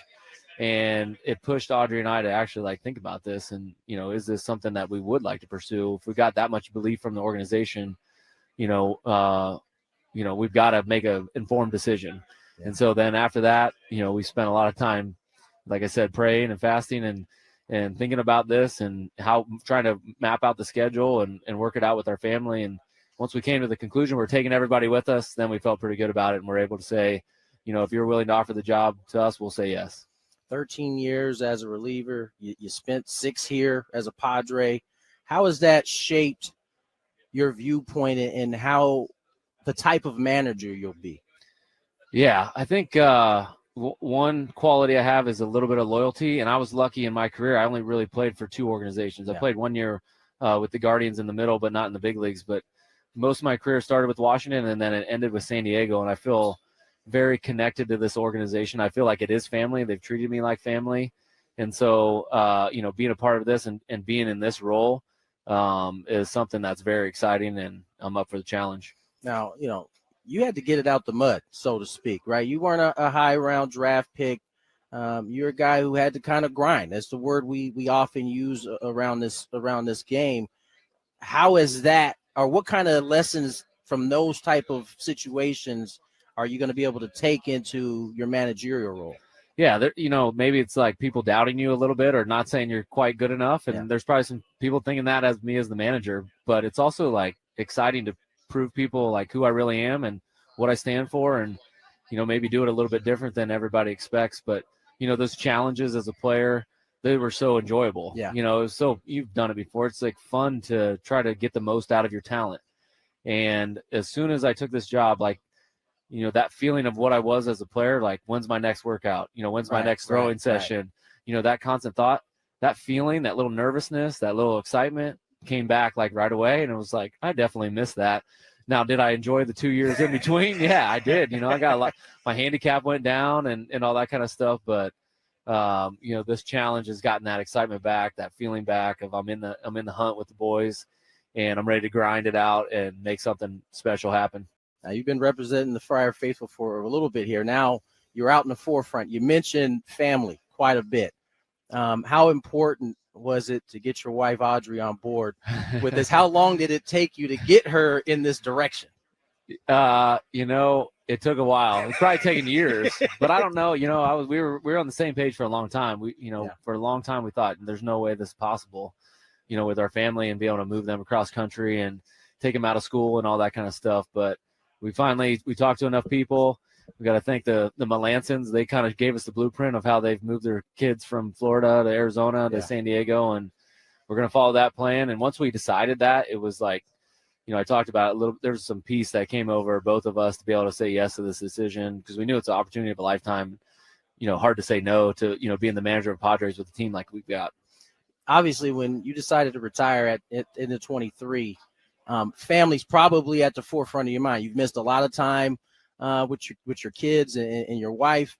And now to fast forward to this point here, you're sitting in meetings at this point, interviewing candidates. And then, however long later, what was the timeline in between you interviewing guys or candidates and then all of a sudden having your name in the hat. Yeah. Man, just to think about what my mind was thinking about 3 weeks ago was completely different than what it is now. Tony will be off today. Padres will be off tomorrow. But Skraby and I will be doing a program separately tomorrow. I'll be in Peoria. Skraby will be here at the Odyssey Palace Studios. That's because I want to drive in the morning, and Skraby doesn't mind driving at night. Very simple. Yeah. And just in case anybody's wondering, because I know Adam Klug, our great program director, surprisingly to me said, "What, you guys aren't driving together?" And I'm like, what world have you been living in? We've never driven together. That is true. And we never will. It's not because we don't like each other. Well, I really appreciate my drive time. Well, it's oil and water. You can't put us in a car together for 6 hours. That's we have been when we were in Cooperstown. Oh, we did have a couple of long drives there. We did. I remember us going to a diner. But I was sleeping a lot. You were. I tried to sleep in the car, so we didn't have to. I remember us going to a diner, and Chris ate so much food. Do you remember this? Loved it. It was in the middle of like New York State. It was one of those mom and pop diners. Starving. And Chris ate like 3 meals. No, not 3. 2. At least 2. I'll give you 2. All right. A lot of times I go for the omelet on one side, and then I'll get some side of French toast. Which, see, it's such a problem for me because I want both of those too. Well, then you gotta get them. Gotta get them. Do it. All right, Mark Zeigler coming on here in a second. Aztec basketball not getting ready for the NCAA, not getting ready for the NIT. What are they doing? Why did they make the choices they made? We will discuss that with Mark. Also, good news for you soccer fans. Not only SDFC tomorrow night playing the big one up in Toluca, or down in Toluca and up on the 8,000 feet up there. 8,500. Yeah, but the Olympics announcing that Snapdragon is going to be like the home for the soccer tournament practically. A lot of the matches. So that's pretty exciting, I think. Some bronze medal matches. The other medals are semifinal stuff. Yeah, no, we got it. But I believe, according to Zeigler's story, we have more soccer here than any other venue. 11 games? Something like that for the Olympics, yes. All right, a couple of quick NBA notes, and then we check traffic. Timberwolves, Ant-Man out, knee soreness. You know what I say to that? I don't believe what was that? It was, I don't believe it. Oh. I just don't believe it. Of course he's going to sit out there in the playoffs. He's going to rest. This is what NBA players do. I don't believe this. I buy that after guys played 60-something games, he might have a sore knee. Since when? Like, don't talk to any NBA player who played back in the day when they all played 82 and they played back-to-back and they traveled. They played. I also think what has happened? Why is it different now? They're supposedly in way better shape now than they ever were before. But they're bigger and they're heavier. And I don't know. Are they bigger than Barkley? Are they bigger than Robert Barkley? Parrish? Yes. Barkley was 6'6". That's small compared in basketball terms. Yeah. Well, ask Barkley how small he was when he would knock people out of the way under the basket. I remember when I found out Charles Barkley was 6'6", and it blew my mind because he played like he was 7 feet tall. Michael Jordan, also 6'6", just a little different look. Congrats also to Steve Kerr last night. Win number 600. It seems to me he was just hitting the game-winning shot in the NBA Finals for the Bulls, a month ago. He's up to 600 career wins already in the NBA. According to this, he also had 600 wins as a player. There's only one other guy in the history of the sport that can go 600. Guy's name was Don Nelson, who used to coach your Warriors as well. Nelly, correct. Do you remember Nelly's calling card? He was the first guy I ever saw do this, and he did it a lot, and then they became popular, and I don't think they are anymore. He wore the fish tie. Yes. Do you remember that? Yes, it was like it looked like a mackerel hanging from his neck. But by the time he got to the Warriors, he was wearing turtlenecks at this point. Oh, he was past the fish tie. But Don Nelson was awesome. And he was actually a pretty good player back in the day when players played 82 games. All right, let's check traffic. Then the Z-Man will join us. From the 855 Get Ross Traffic Center. Injured? Demand justice. Demand Jurowitz. 855GetRoss.com. Here's Kelly Danick. Traffic is brought to you by Valvoline Instant Oil Change. Got a lot of stalled vehicles this afternoon. Kind of sucks with all this heat, guys. Yeah, one is in middle lane, South 805, just past the 163. Also, southbound 805 before 43rd. Crash involving a car and a motorcycle. It's over to the right shoulder. Then up ahead, another crash right before the 54. That's over to the right shoulder. Reports of a crash in South 163 right at the East 8 connector ramp. And traveling on westbound King Freeway right at the North 805. Another stalled vehicle reported. Going to find on southbound 15 right before the 805 stall in the center divide. Then further south at the Main Street off-ramp, a stalled vehicle in the clearing stage. San Diego drivers, keep moving with Valvoline Instant Oil Change. Their expert technicians help keep your vehicle and everyone in it safe and road ready. Stay in your car, no appointment needed. Save at SoCalOilChange.com. Valvoline Instant Oil Change, your 15-minute drive through oil change. I'm Kelly Danick with Gwynn and Chris, San Diego's #1 sports station, 97.3 The Fan. All right, Mark Zeigler is, as always, gracious enough to spend a little time with us, and we have a few things to discuss with you, Mark. But I'm going to start with something that's going to bring a smile, I think, to your face because you covered the NBA way back in the day.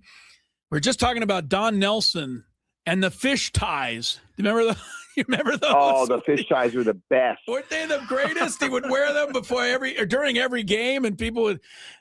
We were just wondering, and I'm looking this up. I don't know that anybody wears a fish tie anymore, the way Nelly did back in the day. But they were. You know what? It was great about the fish ties is that, I mean, now we see it now where coaches don't get dressed up. I mean, Mick Cronin aside, but most coaches, and Josh Pastner too. He's the other one who wears a suit. But most of them just, they come casual. They don't take themselves too seriously.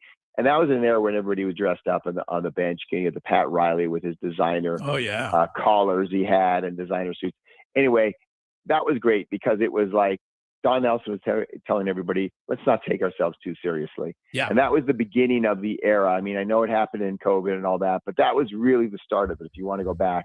And I credit him as much as anybody else. Thank you, Don Nelson. And if you've never seen, if the fish tie doesn't sound like you think it's a bunch of little fish on there. No, it's one big fish hanging down there as the tie. Right now. I mean, it's just hilarious looking when you think about it. All right, let's move on to the soccer story you wrote today, Mark, before we get to the Aztecs. This is really great. You wrote it yourself. You said, look, when we heard that some of the Olympics would be played at Snapdragon, we never thought that we would get this many matches and some important matches as well. So this has turned into a big deal. Yeah, I think probably what happened is the U.S. women said, you know what, we don't want to travel the country. We do that enough. We want to be on the West Coast. And I think a lot of the athletes, too, are like, we want to be close to the action. Yeah. If you're in Columbus or Nashville or New York, you're not going to have an Olympic experience. So for some athletes, particularly whatever group the U.S. is in, I think what we'll see is the U.S. women will be here for the group stages, and they'll just probably drive down from L.A. and go back and train up there and be around the Olympics and all that, and they'll come down here for the matches. And then in the quarter, semis, and final, they'll go up to the Rose Bowl. Assuming they win their group. But yeah, the whole schedule got redone. It was initially like, we've got the schedule done. We're just going to add a couple games here and there. No, they redid the whole thing and gave San Diego 11 games. No one else is getting more than 9. So that's a compliment to Snapdragon, what they think of it, what they think of the city, the venue, the soccer community here. It's a huge feather in everyone's cap. It's going to be really cool. For sure. And, we are getting, I think the whole soccer community here, Mark, has grown beyond my wildest expectations. I know we have a lot of soccer fans. Everybody's always said that.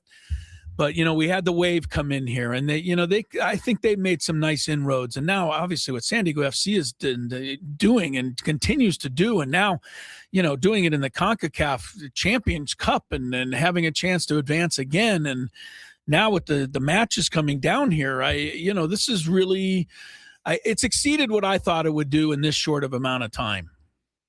Yeah, and the other thing to remember is we used to be a soccer city because Mexico would come here every single year and play some kind of friendly game on a Wednesday night in a game that every now and then they played like a Gold Cup where it was a meaningful game, but it was just sort of a friendly game, and they would come close to or sell out Qualcomm all the time. Yeah. And when they built Snapdragon, that was one of the big drawbacks about building a smaller stadium. You know, some people said, "Oh, because we want to maybe one day have an NFL team here again." But the other thing, the more realistic and the more impactful thing is you weren't going to get Mexico because it's, or as often at least, because it wasn't big enough, and they can go to a 70,000 seat stadium and sell it out. And so we kind of lost that, and it's cool to see that all this other soccer's come back in that void and filled it all and then some. So it's been a great.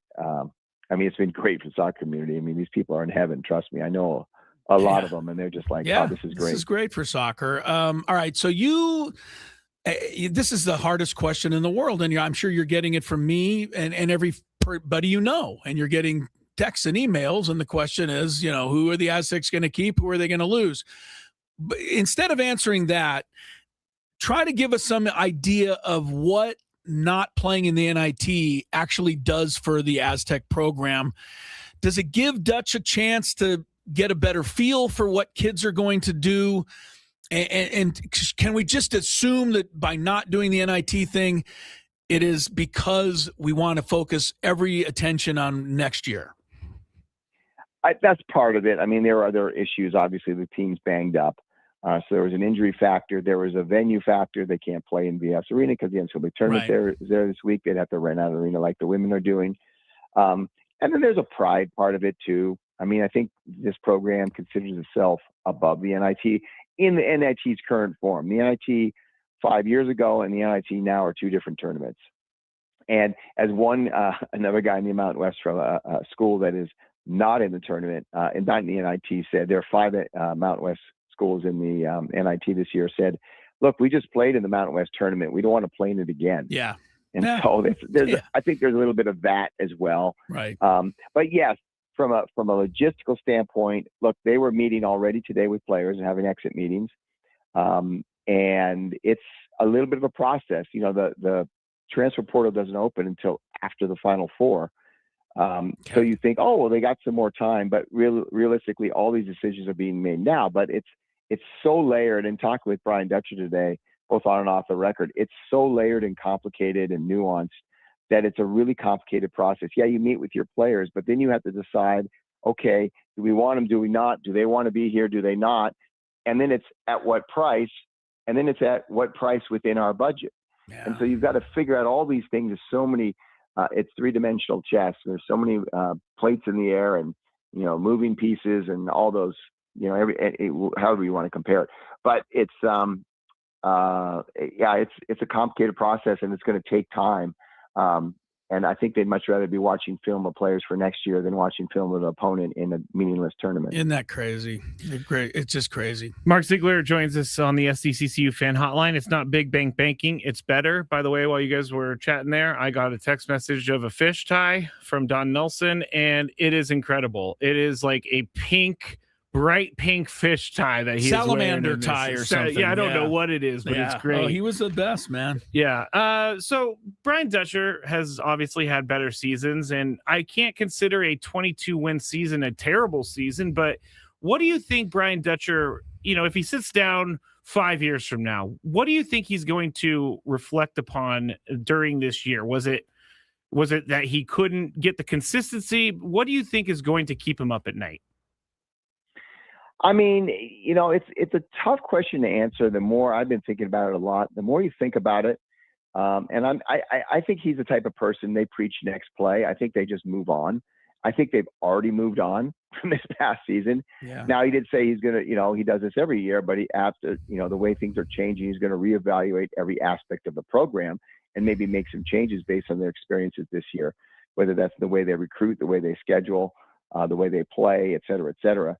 But, the thing about it is you look at last year, you look at this year, and you look at the metrics, it's almost identical. I mean, it's scary how there's a couple key metrics where it was exactly identical or one off from last year. And so, I mean, the big difference in their resumes, they didn't have a marquee win. Last year they had Houston, and they beat Houston, people forget, at a time when Houston was kind of flailing around. They lost a few games. Kelvin Sampson wasn't really happy with them. They were trying to put things together, and then they kind of did, and they made that run in March. But they didn't have that. But that's really the only difference in the metrics. I think the bigger thing, and he talked about this a lot, is that this team in past years would have been good enough to get into the NCAA tournament. But the way the gap between the power conferences and the mid-majors has grown exponentially in the last 2 years, and particularly this year, it's not good enough. There just aren't as many spots. I mean, it wasn't long ago that there were 10 at-large berths for mid-majors, and now there's 4, and that ties the record low. And it's been 2 straight years of that. Yeah, you brought this up. So there's just fewer spots. Yeah. And I think that's when he looks at it. Yes, there were injuries. Yes, the 11-man rotation was problematic. Yes, they had a couple close games that could have gone either way. The Troy loss, the Grand Canyon loss, et cetera, et cetera. But at the end of the day, they're competing for fewer spots, and their margin of error is smaller. Mark Zeigler's with us. NCAA tournament getting underway tonight. Last year, I think at this time we were getting ready to play North Carolina, and that's not exactly a great memory, I must say. All right, Mark, it's hard to pin it. I know seniors, we don't. Sean Newman's done, right? Jeremiah Oden Sr. and Dixon Waters. Okay, so those 3 we don't have to worry about. BJ Davis is Jr., Miles Bird Jr., Miles Heidi Jr., and then you got, my God, DeGorville and Guath are sophomores. Farrell Compton. I've heard people say they don't think anybody could be back. Could we have that big of a turnover, and how crazy would that be? I mean, I could see anything from, I think 3 or 4 are for sure gone. Really? I could see, the remaining 3, I could see all of them come back. I could see none of them come back. And that's what it's going to, this is sort of really delicate dance in the next few weeks is going to happen because, the coaches are not going to commit to players right now because they're going to see what else is out there, how much money they have, how much money they can commit to them. And the players probably aren't going to commit 100% either because their agents are out there. And like Brian Dutch had a great line today. He goes, look, the portal doesn't open until August 7th. He goes, everybody's in the portal. If you have an agent, you're in the portal. They're all talking. And so both sides are kind of talking. And then as we get closer and closer to April 7th, they'll kind of become a critical mass and people are going to have to make a decision. And that's when decisions will start being made about who's staying and who's going. But I mean, if you look at their roster, you have Farrell Compton and Miles Heidi. I can't see them keeping both guys. It was sort of a frustrating rotation. Neither sort of maximized what people thought they would get out of them for different reasons. They're different kind of players, but neither of them really are great shooters or threats on the perimeter. I think in this modern game, you need to have a big guy who can shoot. And so if one wants to stay, then they maybe don't keep the other. So there's a lot of moving parts in that regard.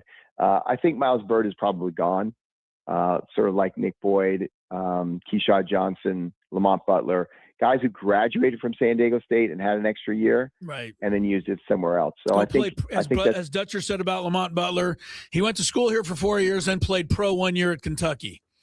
And he said that today. He goes, he might go play pro for a lot of money at another college. Same thing, yeah. And then Magoon Guath, he was paid a lot of money. I don't know exactly the figure, but he was the highest paid player. I think it's fair to say. Are they going to be able to invest that kind of money into him? And probably the answer is no. And if the answer is no, he's going to probably get a bigger offer somewhere else, and maybe he goes and takes it. Yeah. The most interesting one to me of all those guys is BJ Davis. I could see that thing going either way. I can see him having a huge value in the open market because his ability to create shots, have some big game shooting. He's a pretty good on-ball defender. He's going to be a veteran guard. I could see some really big programs coming after him after seeing what, the kind of season Lamont Butler had and then Nick Boyd had. I could see people coming after him for just too much money to pass up. But I also feel like his family is really, really grounded. There may be something about graduating from the university you started at, value there for his family and for him. So that one is going to be interesting to me. But I think, you're going to see 3, 4, maybe 5 guys go. All right, I got less than 30 seconds. With Gonzaga at the top, can we legitimately contend for a title now that we're going to the Pac-12 under the circumstances the way the game is now? Well, if Gonzaga still has the budget that they have right now and they're going to get a full football share, the answer is probably no, because they're going to have 2 times, 3 times as much money. But I think it's going to be a little bit of an advantage not being the big dog in a conference, because remember, every time San Diego State goes on the road in the Mountain West, it's the biggest game of the season. target on their back. They get the best shot from everybody. They don't ever get a B+ or a B- effort ever. And I think they'll get a few of those next year because it's going to be all about Gonzaga. Gonzaga. When are they coming? That's our big game. That's our orange out at Colorado State. You know, that's our big white out, blue out, green out, whatever it's going to be. And San Diego State will be, you know, a big deal, but not as big a deal. And I think they could probably benefit from that. Maybe that gets them a win or two more, and those are the kind of things that get you in the NCAA tournament. So I don't think it's all bad, but yeah, they'll be the big dog in the tournament unless the finances and regulations change in college sports, but they're going to have way more money. All right, send me a couple of dates and a golf course somewhere. Skraby and I are going to at least take you for a golf day. If you haven't played with Zeigler, he's really good, by the way, Skrabe. Okay. But I think we gotta pay for you around somewhere good, Zeigler. You've been so good to us. I like playing golf with you. So send me some days and we'll get this done. Who's better, you or Skraby? He's better. I would never say he's better, but I have more spectacular shots. But let me tell you this. Chris has great old man golf game. Oh, stop it. Which is slow and steady, 200 yards down the fairway. Stop it. Doesn't lose his golf balls. He's played near me. He knows what I can do. But Skraby's better. He's been doing it longer. But anyway, let's do that. How about T? Is T good or not? No. Well, and I'm not knocking T. Oh, that's just an emphatic no. Yeah, that was quick. That was quick. Where does his tee shot go, Skraby? His tee shot, when he connects, it's a great tee shot. But when he does it, it's about 500 yards to the left or right. Yeah, he's a lefty, and you got to get out of the way when Tony swings. Got to get out of the way. All right, we owe you one, though, so let's make that happen. That's a good idea. We'll talk to you soon, Z. Thanks. All right, we'll talk to you guys. Yep, Mark Zeigler. Got to get to the break at the top here. Got Chris versus the fans. And give us a call, 833-288-0973. You want to play some trivia. Get yourself a prize. It's a long, 2 prizes today. It's a long prize today. Well, 2 of them. Oh, you got 2 prizes. Okay, well, get in there, 833-288-0973. And we'll do that when we come back on Gwynn and Chris. Tony, Tony, I don't know where Tony went. Because Tony, I see the corner of his room. Oh, well, hopefully he'll be back shortly. Harbaugh. I'm not sure where he went. I might text him to see if he's okay here in a second. Hope he didn't. Yeah. Did you think he fell in the shower or something? I hope he didn't meet with foul play. You think he met with foul play in our commercial break? I don't know. I mean, he is in New York City. So. He's in New York City. It could be, you never know.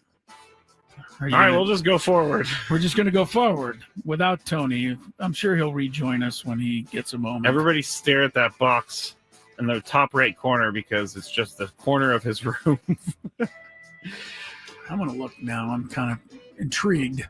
Oh, someone says maybe he's in the bathroom. I don't know. He's been known to go there, as have all of us, frankly, but him more than most. Over, under, Tony just forgot that he was doing the show. That's not nice. Yeah, so maybe that's what they're thinking. You know what just hit me, Chris? No. What if Tony went out to get like ice or something and he forgot his room key? That is something that he is more than capable of doing. Because he would never be gone this late. This long with knowing that he was on the show. No kidding, man. We took a commercial break like 5 minutes ago and he has not returned. I'm going to text him. Like, are you out in the hall trying to get into your room right now? Everything okay? Oh no. Question mark. Scaring me. No. Did you hear back from Tony yet? No, I'm thinking something. I'm thinking he locked himself out. He doesn't have his phone because it's in the room, so he's down at the front desk or something. I don't know. I'm sure there's a story in here somewhere. There's definitely got to be a air. story. Anyway.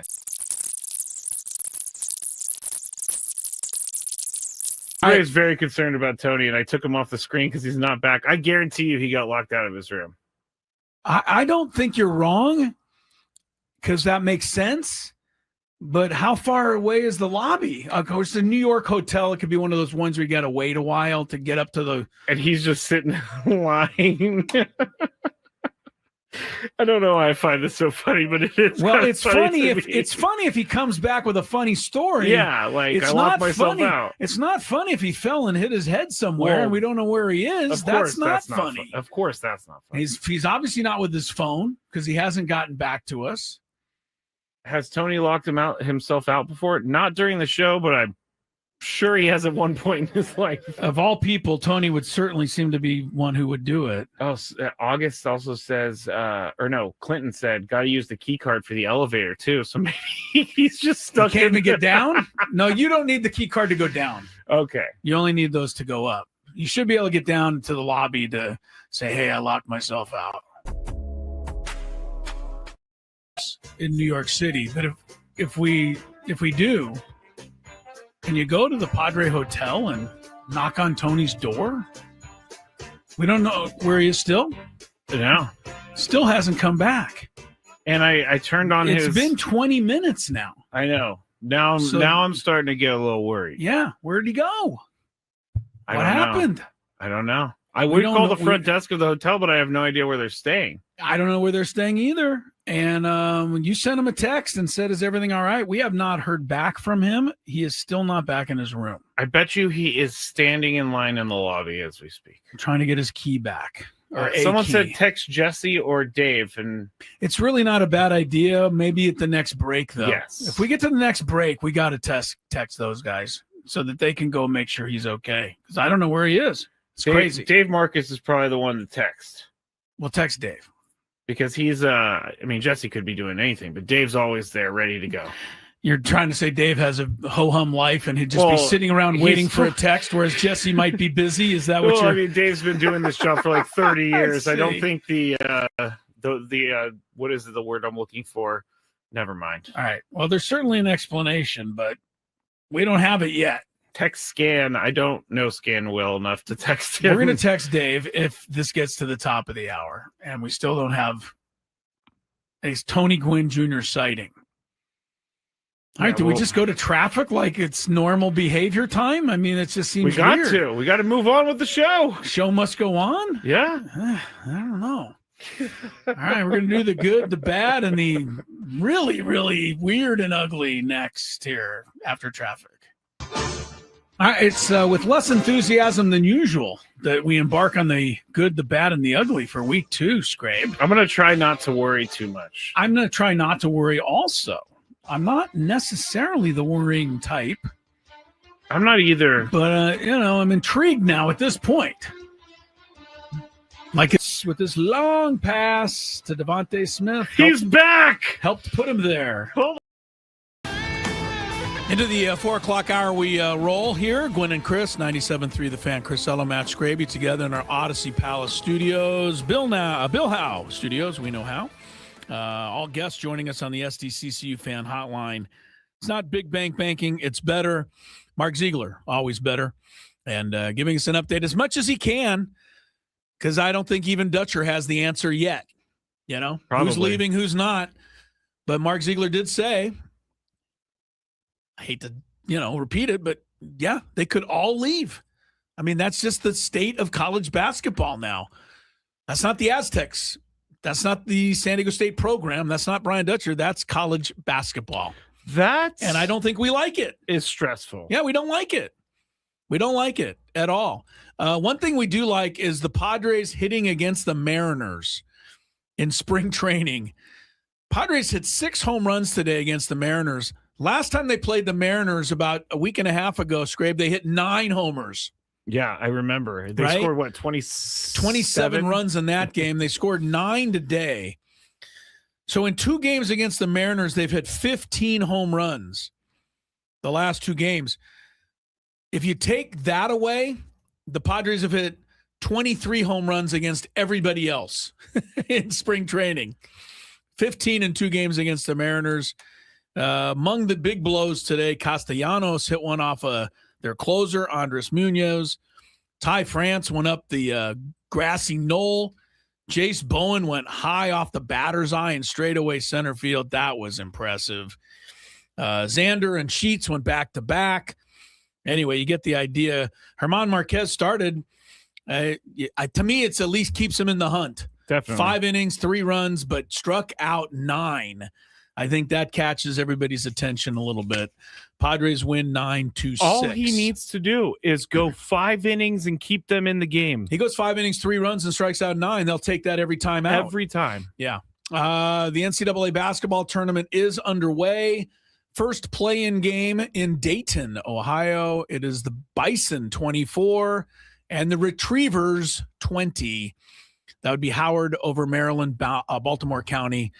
Midway through the first half, we'll keep you up to date. Now, let's give away some prizes in a matchup between me and all of you called Chris versus the Fans.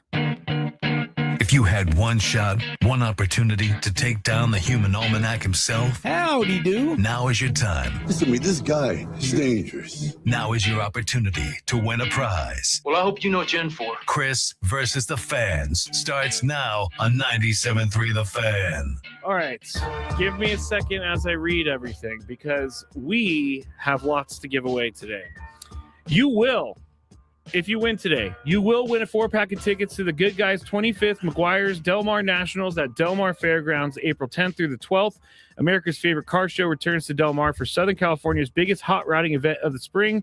Get details, vehicle registration, and ticket info at good-guys.com/DMN. David Mike November, Chris. You will also be qualified for the chance to win the grand prize, a 2-night stay at Fontainebleau, Las Vegas, and a $150 resort credit. March is here, and Fontainebleau, Las Vegas is the place to catch every game. High-energy watch parties with expansive screens, great food and drinks, exclusive room rates, plus the pools and day club are open. Book your stay today at FontainebleauLasVegas.com now. And for the next couple of weeks, we have a great sponsor.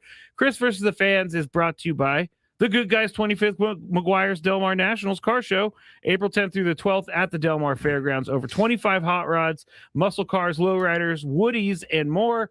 Get details at good-guys.com. I went to that one year. It was awesome. Is it fun? I'm not really like a classic car guy, but it's really cool to see some of these cars. Pretty neat to see them up close. Definitely. Your lead in there reminded me of an old George Carlin joke about how game shows, the rules are so complicated now that the first question is, can you come back tomorrow? It is kind of complicated. That took a long time. I need about 7 minutes to read everything, and I'm still not even done with the rules. That took a while. I don't think you even got into the rules yet. You have to make it through 3 questions. Each question will get more difficult. If you get the question right, you move on. If you get it wrong and Chris gets it right, you're eliminated. But if Chris gets it wrong, then you move on to the next question or you win if you're a first-time player. Let us know before you get into it, and you'll get that question for free today. All right. Let's go. You know what? This was the first person that called in, and she is a ray of sunshine. Bernice. Hello, She Bernice. is a ray of sunshine. Hi, Bernice. Hello. All you have to do is look at the end of Bernice's name. Oh, nice. She's nice. She's nice. Yeah, it says it right there, Skraby. Yes, that is right true. There. I'm rusty. I haven't played in a long time. It's okay. There's no rusty in this game. Nah. It's no rusty. You pick it up. It's like riding a bike. You pick it right back up. Here we go, Bernice. Question number 1. What baseball movie was based in Iowa and had legendary ghost baseball players emerge from a cornfield? Oh my gosh. I was just watching it, Field of Dreams. Okay, good. She's there. Okay, good. Nice Oh job. my god, I was just watching it. You were just watching it. Just watching it. Sure. What are you watching Yeah, the Field other of Dreams day. for? That's it's on often. I was flipping channels and it happened to come up. There And you I was go. watching Sure. it. Yeah. You don't need an excuse, Bernice, to watch Field of Dreams. It's a good, solid entertainment. That's one of those I got to make You know sure. I love baseball. I know you do. I love baseball too, but that's one of those I got to make sure I have caffeine, all of that. My wife, this isn't going to interest anybody, but maybe it will. My wife and I have gone to 10,000 movies at least in our time together. The only movie she's ever uncontrollably cried at the end of was Field of Dreams. And I mean, like, when people are crying when they're like, yes, like they can't even breathe. That was her at the end of Field of Dreams. That's hilarious, actually. Never quite got that, but that's the way it was. All right, Bernice, here we go. Question number 2. Let's see here. Two guys are tied with the lead for the Padres in home runs in spring training. Name one of the two. One of the two. Spring home run leaders.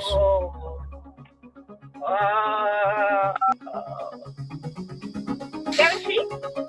Gavin Sheet, she said. Stay there. Gavin. Stay there, Bernice. Yeah, I still got to get it. What's the guy? No, I can't forget the guy's name. Is it Nick Solak? Nick Solak. Could be wrong. Wow. Who was it? The other? I know the guy, but I can't think of it. It's Jace Bowen just hit his 4th today. Let me just make sure this is correct because I wrote the question yesterday. Okay. So home runs, yes. Jace Bowen has 4, and Nick Schnell. You were close. Schnell. It was Nick S. One of the Nick S's. Okay. All right. On you go, Bernice. Here we go. Question number 3. I don't know if Chris knows this, but I had no idea until I came across an article about this. All right. For nearly 30 years, California's Catalina Island was the spring training camp for this non-California Major League Baseball team. It's true. It was from 1920 to 1950 or something. Spring training. They held it on Catalina Island. And it's not a California baseball team. Yeah, guess the team, Bernice, because I do know the answer. So you're going to have to guess one here. Sorry. I'm just gonna throw a team out there. Yeah, give it a go here. You're going to have to guess and get lucky here. You never know. Give us a club. Chicago. I'm gonna guess Chicago. Chicago. Which Cubs? one? Cubs. Bernice, you were correct. You were correct. Yes. You got it. And that was. Oh my God. And you know what? I know Bernice. Bernice did not cheat. She did not do anything. No. That is incredible. Way to go, Bernice. As far as I know, the story on that was the owner of the Cubs was the guy Wrigley, Wrigley Field, Wrigley gum, chewing gum.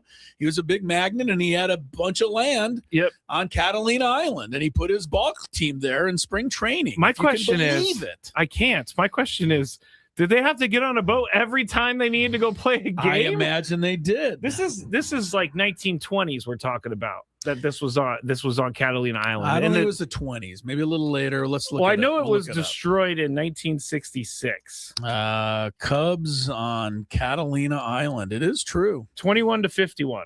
Oh, it was 1921. I literally saw the story yesterday. Yeah, I had no idea.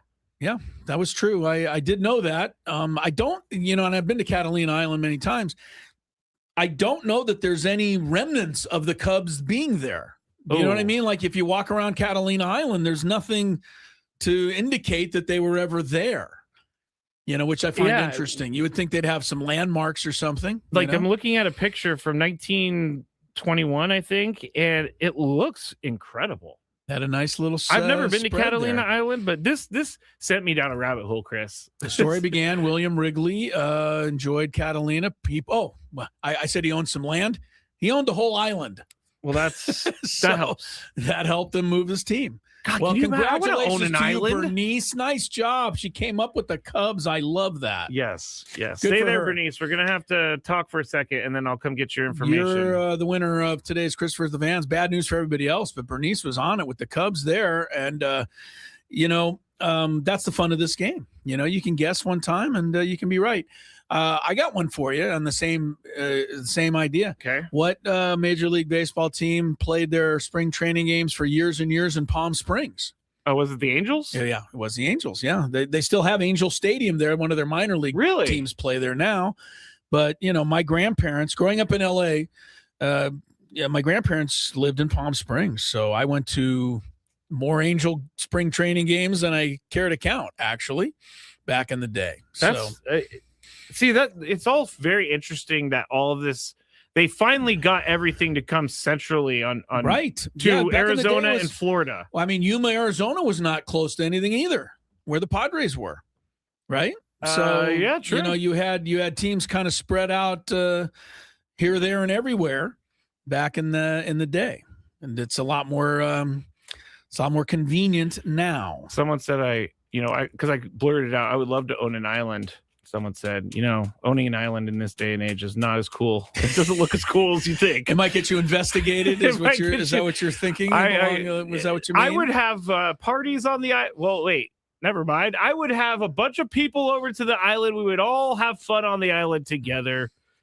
With their clothes on. With everything. Okay. Above board. It would just be a fun time. I would put a roller coaster on there. I would put a helicopter pad on there. If you had enough money to own an island, you would certainly have enough money to build a roller coaster on that island. There's a Blank Check movie that I loved where this kid got a check and he put $1 million down and he just bought everything that every kid ever wanted. And I wish I was that kid. There was a movie, there was a Richard Pryor movie called Brewster's Millions where he had to spend a certain amount of money in a certain amount of time. Is that the one where the train goes through their baseball field? Pretty sure, yeah.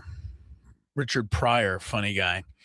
All right, Bernice, with a nice victory there on the Cubs. I'm looking at trying to find the history of the Angels spring training, and I'm not finding it as easily as we found the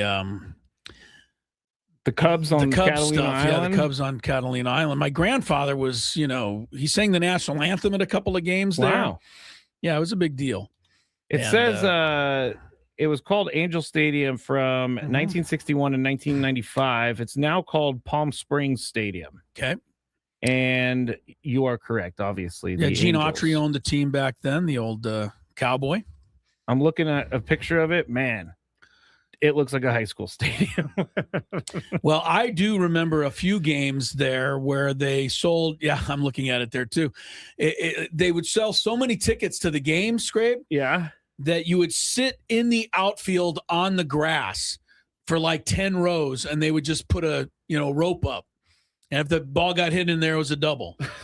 So they just couldn't. So funny, right? They couldn't afford. There was not enough room, so people would actually sit out there, in the outfield on the.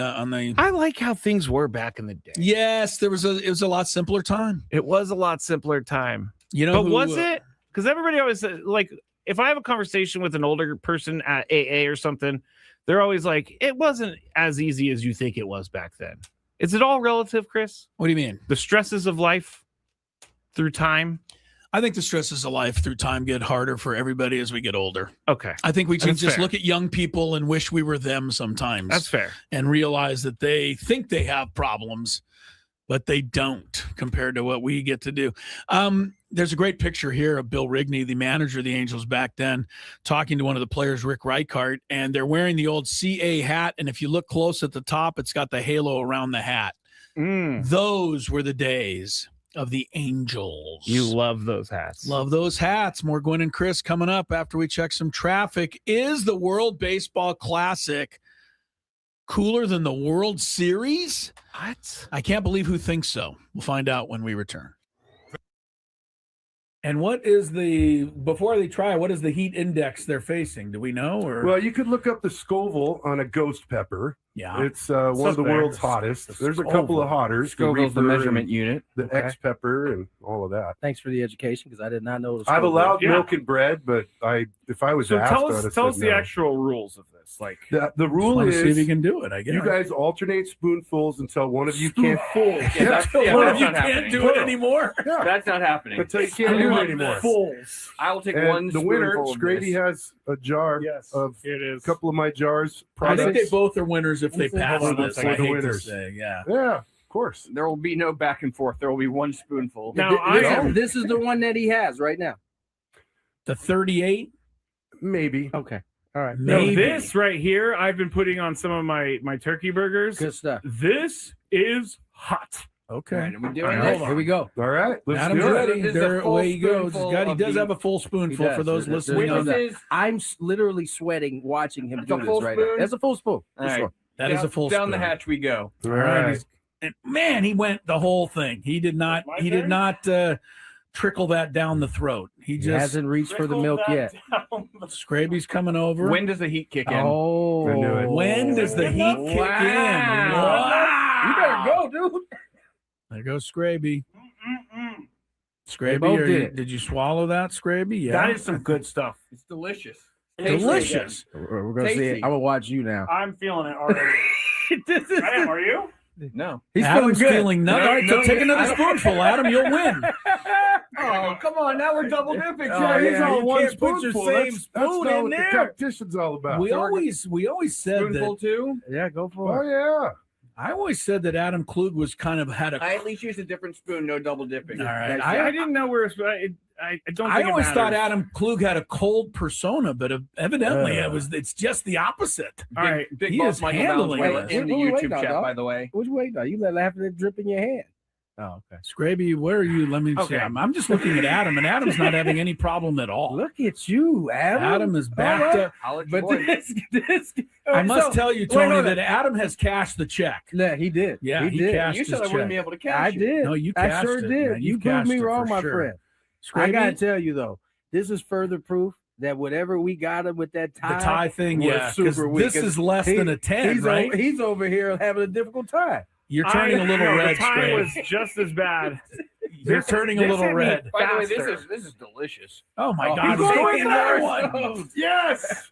Come on, Adam. Wow, you're gonna have to come back in 6 months with like an 88. Oh. It's 38. We'll have to go with the higher Scoville next time. All right. Oh, wow. Look at this guy. He's talking Drop- trash now. Well, he I should haven't had a be. sip of milk or bread. He hasn't even reached for it. No, he doesn't came out even of the need the gates bread. talking trash. All right. All right. Now Hey, I'm man. going to take another one. What? Well, Why you are got to you doing hold this another to spoon. yourself? No, because I don't want. You don't want Adam to say He, he by has the way, wing sauce, yeah, he baby. get the whole Full spoon, get the same baby. thing that like he's dropping it all in there. Keep the studio.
Putting on a show here in the first game of the NCAA tournament, pulling away at the moment from the UMBC Retrievers, 41-30. First half, about 4 minutes to play there. Yes, the NCAA tournament is underway. Skraby and I earlier had our 5 games to watch in the first round. We didn't share what games we were going to pick, but we almost ended up with the same 5 games. Both kind of interested in that UCLA matchup with Central Florida, and I think it is something to look at. You've got the potential of a Mick Cronin versus Danny Hurley second-round game. I think that is so explosive. I agree. That is so much must-see TV. Yes. And we both kind of like Wisconsin potentially moving forward in this tournament. Got to keep an eye. They got to win their first game because I know High Point actually has a pretty good team. But Wisconsin is a team that we both seem to like going far in the tournament. So anyway, we'll have our Final Four picks a little later in the program. Padres won today, 9-6 over the Mariners. They hit 6 home runs, the Padres did. And the big one tonight, I got to tell you, Skraby, I've been waiting and sitting on this all day long, but it's time. What? The United States is playing who tonight? Venezuela. In the finals. Venezuela. The Venezuelan team has Ronald Acuna Jr. Mm-hmm. It has Michael Garcia, Very good player. Good, yeah. Has Eugenio Suarez, who hit a homer last night. Power. Gleyber Torres. Rockies star Ezekiel Tovar, good player. Yeah. Wilyer Abreu of the Red Sox. Sal Perez of the Royals, one of the all-time catching home run leaders. The Venezuelan team has Jackson Chourio batting 9th. That's pretty impressive. That is impressive. I left out one guy in their lineup. I know who it is. He's the best hitter they have in the tournament. I want everybody to know out there that with 8 hits, 2 walks, and 10 RBIs, Luis Ariz is the guy that has led Venezuela to this championship game. And I can't take any, joy out of this, Skraby, but I'm trying to take a little joy out of it because he is the guy that all of our listeners blame last season's demise on. Do we need to go? I don't think that is you don't the want me case. to go there again? No, I don't think that is the case, though. I don't think was it's there the a case. more hated player on this team last year? No one hated Luis Ariz. They just did not like to see him in the second spot. How about would they have liked to seen him batting in the 3rd spot, which is where he bats for the Venezuelans? No, they wouldn't. No, they wouldn't. No, he would be great where Jackson Chourio is at number 9. Number 9. There's nothing wrong with batting number 9. Yeah, he's hitting number 3, and he's dominating the tournament right now. He's not dominating the tournament. He's got 10 RBIs. Okay, he Nobody has 10 else RBIs. has 10 RBIs. He is hitting 348. He's known for that. There is zero chance that this slugging that he's doing it keeps up. He has 4 doubles and 2 homers for a slugging percentage of 783. That is video game What's numbers. His OPS? Like 1.168. Thank you. That's not going to happen. Thank you. I think we saw Luis Ariz play like this in 7-game stretches throughout the Padres season. Do you know how secretly I am rooting for him to just run away with the batting title this year? I don't like that. I don't like that because he's on a team that faces the Padres and in their division. We get what we deserve. Gave up on him. Would you? How much did he make? He made like $12 million. We don't You're like gonna pay him. that guy It's $12 not million? worth it. Now he will be if he wins the batting title and drives in 100 runs for the Giants. I can tell you, the Giants, he's not going to do that. The Giants don't have nearly the offense that the Padres do. The Giants also have a lot more room for him to hit into the outfield. I get It's that, wide open. but can he get it there? Because he rolls over on a lot of stuff too, Chris. He's dominating the tournament, and he's still a 3-time batting champion. I'm not arguing. Like, you're making me look like a Luis Ariz hater because I have to defend this side of it. I like Luis Ariz. And everyone else in this town was a Luis Ariz hater, and I was a Luis Ariz apologist, and I took endless for it last year. Endless. What did he do last year? Did he lead the Padres to the playoffs? Didn't have a great the World year, Series? but I mean, okay. Cole's another great for a guy who we hated last year. Xander Bogaerts. He was actually in the crosshairs for a while. Okay. I'm happy to see. Why aren't you mad about Xander? I'm happy to see Luis Ariz having a good tournament. That's all. We'll see what happens tonight. Game for the championship. It's about 45 minutes away. We got a Big 5 next on Gwynn and Chris. Ben and Woods.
Marcelo, Tony Gwynn Jr., Idol today.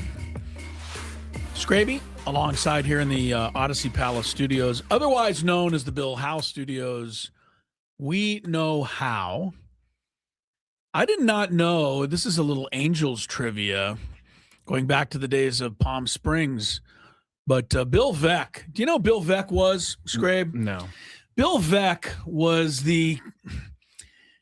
he was the Barnum and Bailey circus type owner then of the Chicago White Sox, and I think before then Cleveland, and he was like beyond innovative. He was the guy that sent up they called the Eddie Goodell was the batter's name. He was like 2 feet tall. Okay. And he set him up to I've hit. seen this picture. All right, to try to draw a walk. Yeah, and then they said, you can't do that. Why not? Bill Veeck had exploding scoreboards. Bill Veeck was in charge of Disco Demolition Night, where they burned down Comiskey Park. This guy sounds awesome. Right. He was just a showman, and he was a baseball owner. He apparently was the first guy in line to buy the brand new California Angels baseball team, when 1961. I did not know that. And I think people who followed baseball remember the name Bill Veeck, but he was going to own the Angels. It would have changed things quite a bit. Walter O'Malley owned the Dodgers, and they had come 3 years earlier in 1958. He had territorial rights, and he vetoed Bill Veeck. Said, I don't want that circus coming to my town. Wow. And they were desperate. I guess they had already awarded the team, and they didn't even have an owner. A little different back then, right? Yeah. And that's where Gene Autry came in. Gene Autry had a couple of radio stations, and he said, well, I got to put some programming on my radio station, so I'll buy the Angels, and we'll put the games on. And that's how he became the owner of the Angels. I would love I did not to know be that. like, you know what? I got a couple of radio stations I need to fill some time with. I'm going to buy the Angels. Yeah, I wonder how much the Angels cost. It couldn't have been. Let me see if I can find that. Angels. I wonder how much it actually cost for not Bill Veeck, but for Gene Autry to purchase the Halos back in the day. I'll look this up while Look it up. All right, we're going to go into the Big Five here. And are you ready? Yeah, Traffic? yeah. Okay, let's go. From the 855 Get Ross Traffic Center. Injured? Demand justice. Demand Jurowitz. 855GetRoss.com. Here's Kelly Danick. Traffic is brought to you by San Diego Law Firm, fighting for your sexual harassment rights at SDLF.com. Well, between stalled cars and accidents this afternoon, it's kind of a nightmare on our roads. Yeah, pick a freeway. Northbound 5 Coastline before Delmar Heights Road got a stall in the fast lane, and southbound 5 a stall right before Tamarack. That's in the center divide. South 163, an accident right before the 8 managed to get over to the right shoulder. Got this collision on South 805 before Balboa. It's over to the right shoulder. Another accident southbound 805 before 43rd. So the clearing stage car and motorcycle involved there over to the right shoulder. Also an accident clearing from the Hotel Circle off ramp of eastbound 8, southbound 5 near the 163. An accident involving a couple vehicles there over to the right shoulder. You spoke up and suddenly your schedule changed, your hours got cut, or the pressure got worse. That's not okay. San Diego Law Firm will help you fight against sexual harassment. Contact them at SDLF.com. That's SDLF.com. I'm Kelly Danick with Gwynn and Chris, San Diego's #1 sports station, 97.3 The Fan. It's that time of the show when we check on the latest in sports. Only the most important topics and questions are brought to light. Stop what you're doing and listen. These news stories will astound and amaze you. The one, the only.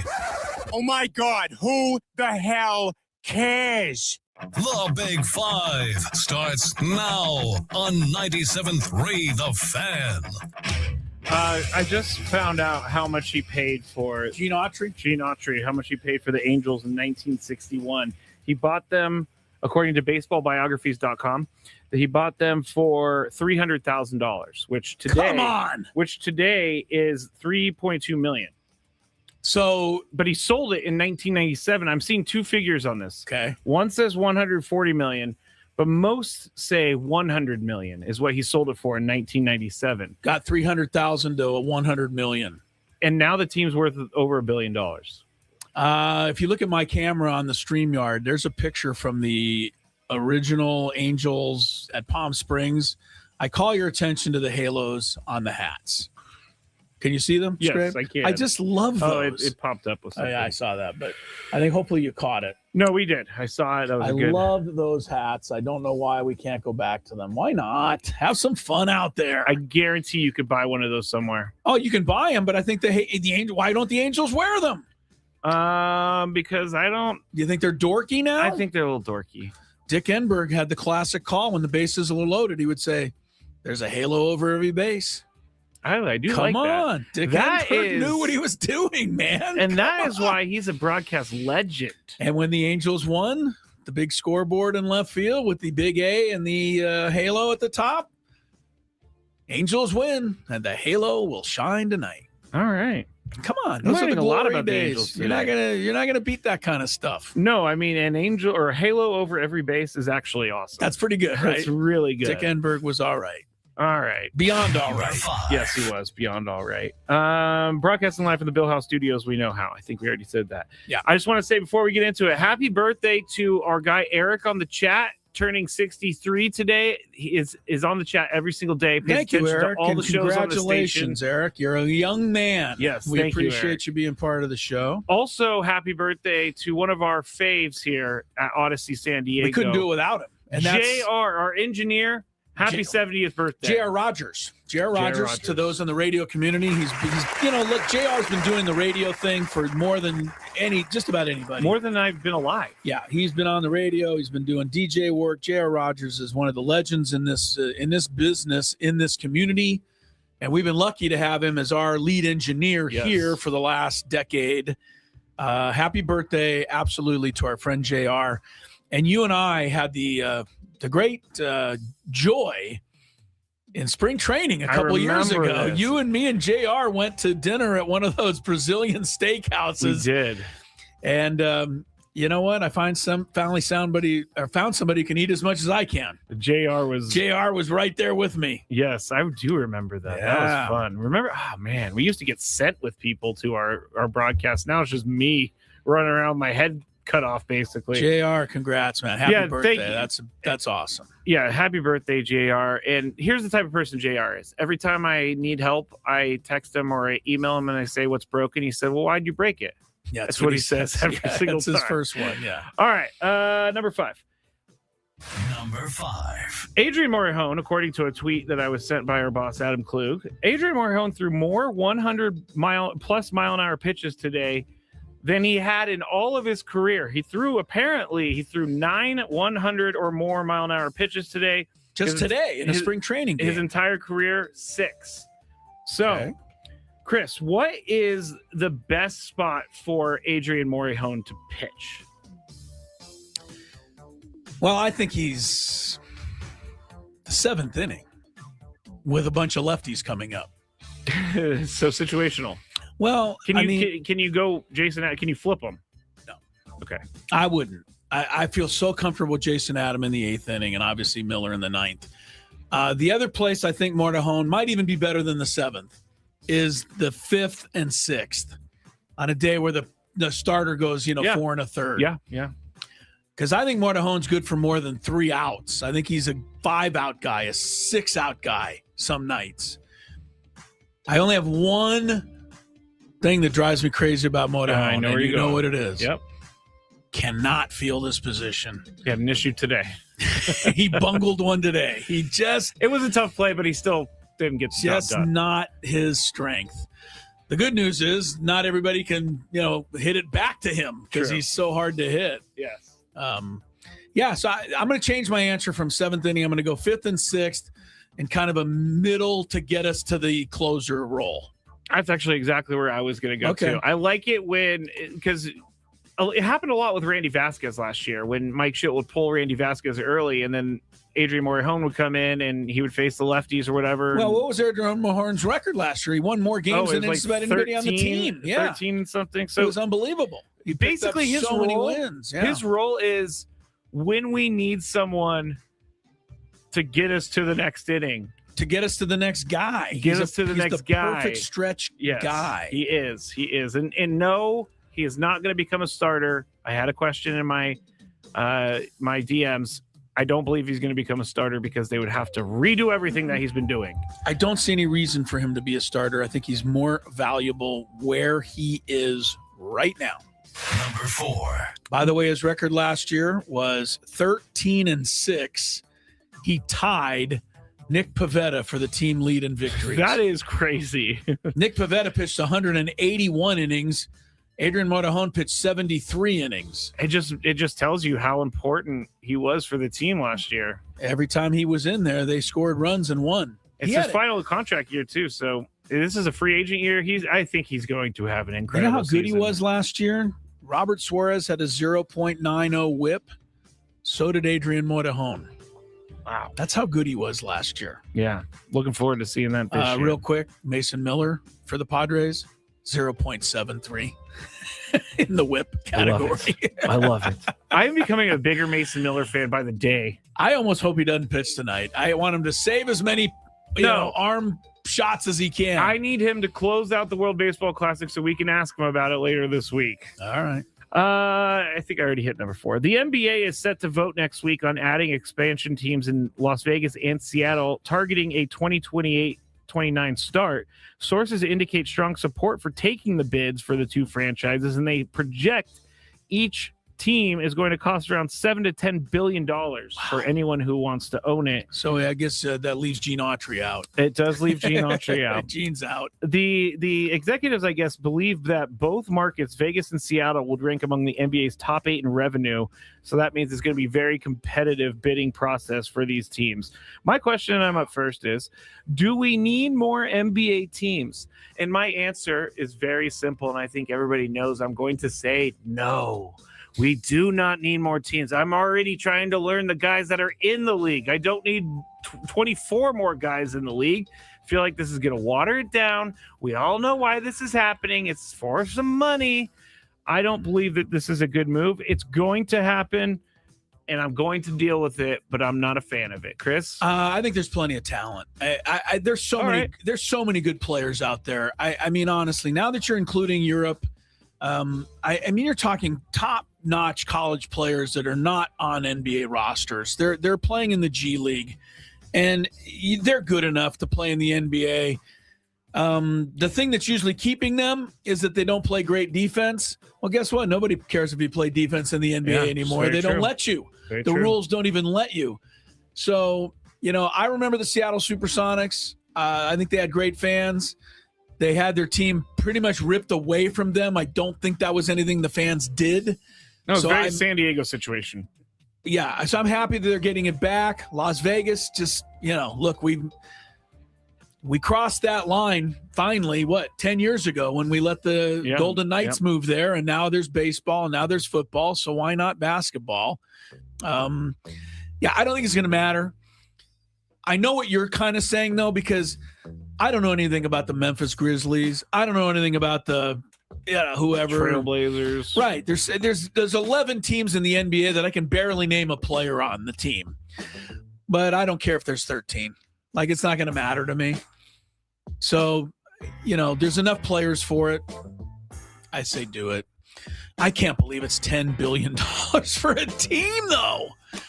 That just tells me there's no one rich enough in the world that is interested, I guess, in buying an NBA team. That just tells me investment groups. $10 billion for an NBA team. What are NFL teams? Like $30 billion? No, they got to be more than much. 10. When was the Commanders sale? Let me see. Commanders sale. It was $6 billion for the sale of that. So Celtics went for $6 billion. Lakers, from the Buss family to Mark Walter, $10 billion, the largest ever for a team. There you go. All right. But those owners of all those pro teams, none of them have any money. You ever notice that? They can't pay any salaries. They can't give anybody a raise. I know. They got it's nothing. Very sad. Don't have a dime to their name, these people. It really is hilarious. We should stop down, Chris, and really recognize the billionaires that are living paycheck to paycheck in order to get our teams together. And you know what's funny is we as fans, we all we do is criticize how much the players make. That's but also a good nobody point. criticizes how much the owners have. We have recently. We do it, but most people don't. No. Got to toe that line for a lot of those people. Yeah. Mike Florio of Pro Football Talk reported the Rams are very interested in trading for A.J. Brown, and rumors have floated the Rams trading Davante Adams somewhere else to make this happen. Might even be the Eagles with the A.J. Brown deal. All rumors and speculation, but Chris, is A.J. Brown an upgrade over Davante Adams? I'm going to say that age-wise, I think that's where they're big here. They're looking right. AJ Trying to Brown's get younger, yeah. Got to be younger. But before the Rams do this, they better do a deep dive.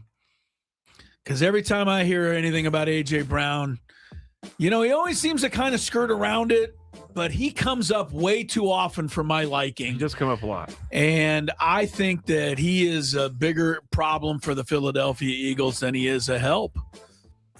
I know the guys, I wouldn't want him. I just think you can find, if you want to move on from Davante Adams because you think he's getting a little long in the tooth. And by the way, he had an incredibly good year last year. He did. I don't understand it. So, but if you really think that's what you got to do, look elsewhere. That would be my thing. I just don't think A.J. Brown. There's other receivers that are not going to drive you nuts. Yeah. Begging for the ball. I want my receiver to beg for the ball, not the way A.J. Brown does it. No. So. I'm with everything that you said. I think Davante Adams is the better. He might not be physically the better player. He might not have more stats, but I think Davante Adams is a veteran wide receiver that you need on your team to make those plays, because A.J. Brown, say what you want about him, he doesn't make huge plays, Chris. We've seen him drop some pretty big passes in pretty big moments. 49ers, he catches one of those balls. 49ers probably lose that playoff game. He won that game for you. He did. Being with the Eagles. He's 28. The other guy's 33. That's why. I know. Yeah, and Davante Adams, to me, he just seems like the more he's just a safer bet. By the way, Davante Adams is probably going to end up in the Hall of Fame. I don't think A.J. Brown's going to get even in the state of Ohio. So that's where I think that is. Jack Hughes, the guy who scored the golden goal for Team USA. Has he got his tooth back yet? Has somebody bought him a tooth yet? I haven't seen him recently, but he did the interview with Pat McAfee that I was watching. And still no tooth? Yeah.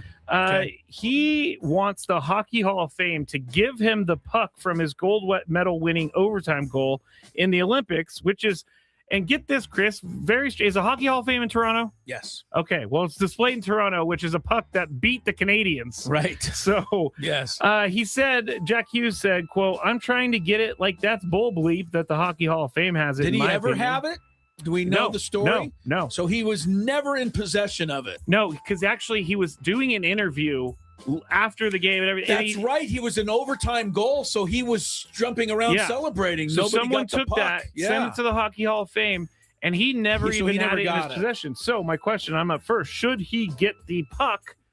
Yes, he should get the puck. It's not the Hockey Hall of Fame's puck. He should get it. And he said, "I don't collect a lot of things, but this is something I'm going to want later in life."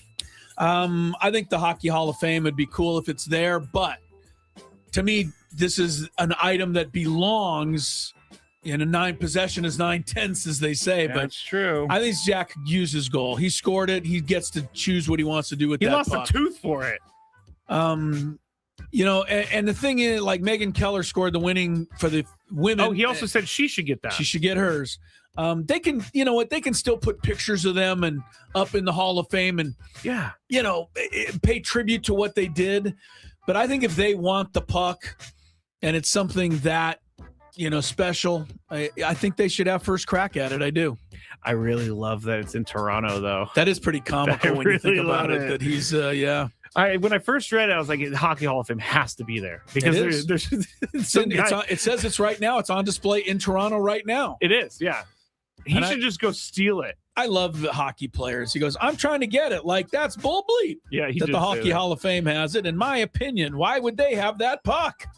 He's right. Jack, I'm with you, man. We have a number one. It's not really that big of a deal, so maybe we do it. The Colts signed someone who's never played football in his life, so we'll talk about that maybe later.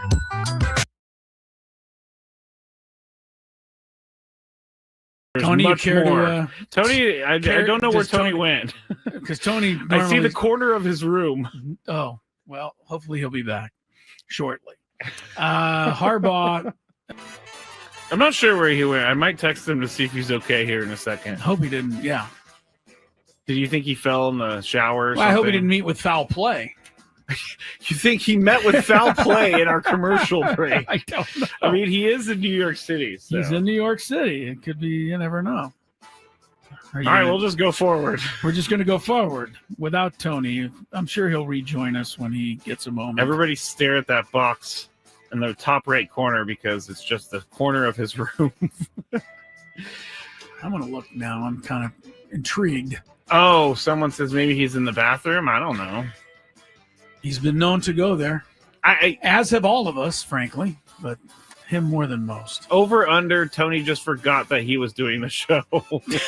That's not nice. Yeah, so maybe that's what they're thinking. You know what just hit me, Chris? No. What if Tony went out to get like ice or something and he forgot his room key? That is something that he is more than capable of doing. Because he would never be gone this late. This long with knowing that he was on the show. No kidding, man. We took a commercial break like 5 minutes ago and he has not returned. I'm going to text him. Like, are you out in the hall trying to get into your room right now? Everything okay? Oh no. Question mark. Scaring me. No. Did you hear back from Tony yet? No, I'm thinking something. I'm thinking he locked himself out. He doesn't have his phone because it's in the room, so he's down at the front desk or something. I don't know. I'm sure there's a story in here somewhere. There's definitely got to be a air. story. Anyway.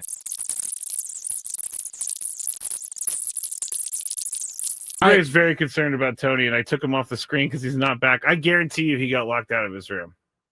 I don't think you're wrong because that makes sense. But how far away is the lobby? Of course, the New York hotel, it could be one of those ones where you got to wait a while to get up to the... And he's just sitting in line. I don't know why I find this so funny, but it is. Well, it's funny if he comes back with a funny story. Yeah, like I locked myself out. It's not funny if he fell and hit his head somewhere and we don't know where he is. That's not funny. Of course, that's not funny. He's obviously not with his phone because he hasn't gotten back to us. Has Tony locked himself out before? Not during the show, but I'm sure he has at one point in his life. Of all people, Tony would certainly seem to be one who would do it. Oh, August also says, Clinton said, got to use the key card for the elevator too. So maybe he's just stuck. You can't even get down? No, you don't need the key card to go down. Okay. You only need those to go up. You should be able to get down to the lobby to say, hey, I locked myself out. In New York City, but if we do, can you go to the Padre Hotel and knock on Tony's door? We don't know where he is still. No, still hasn't come back. And I turned on It's been 20 minutes now. I know. Now I'm starting to get a little worried. Yeah, where'd he go? What happened? I don't know. I would call the front desk of the hotel, but I have no idea where they're staying. I don't know where they're staying either. And when you sent him a text and said, is everything all right? We have not heard back from him. He is still not back in his room. I bet you he is standing in line in the lobby as we speak. I'm trying to get his key back. Someone said text Jesse or Dave. And it's really not a bad idea. Maybe at the next break, though. Yes. If we get to the next break, we got to text those guys so that they can go make sure he's okay. Because I don't know where he is. It's crazy. Dave Marcus is probably the one to text. We'll text Dave. Because he's, Jesse could be doing anything, but Dave's always there ready to go.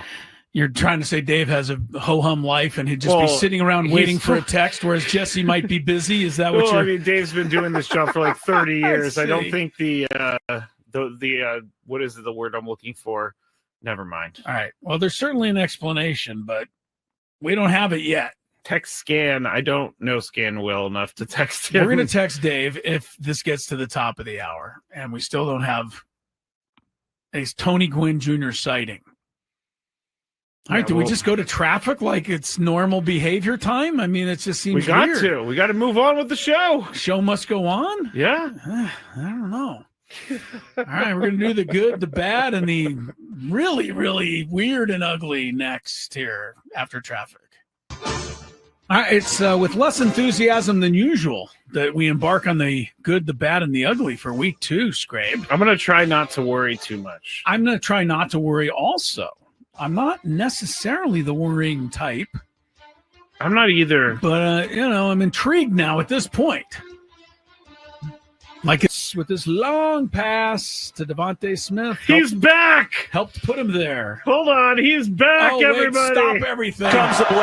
I literally, we went concert before the first pitch of a baseball game to get you riled up. Me neither. Don't care for all of that. I know they're trying to make a big deal out of it. It's the championship of the World Baseball Classic tonight. USA Venezuela, it's going to start once they get all of this stuff off the field and get these people to stop singing and dancing. Was it last year? I can't remember what we were watching, but they went to, was it the All-Star game where they went to an in-game concert during the game? I think it was the All-Star game this year. They stopped it. They stopped the game for a concert, and the Jonas Brothers in the right field stand sang a song, and they said, "Okay, we can go back and play again." We're like, "What the hell just happened?" Strange.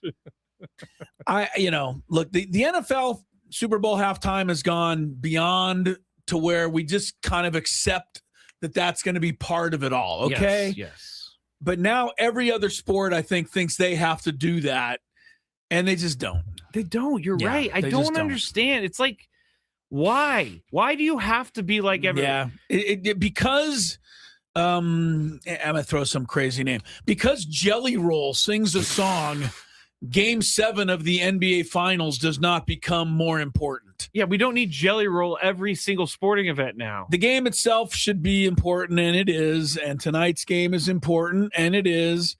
So we don't need all these histrionics, but we're having them.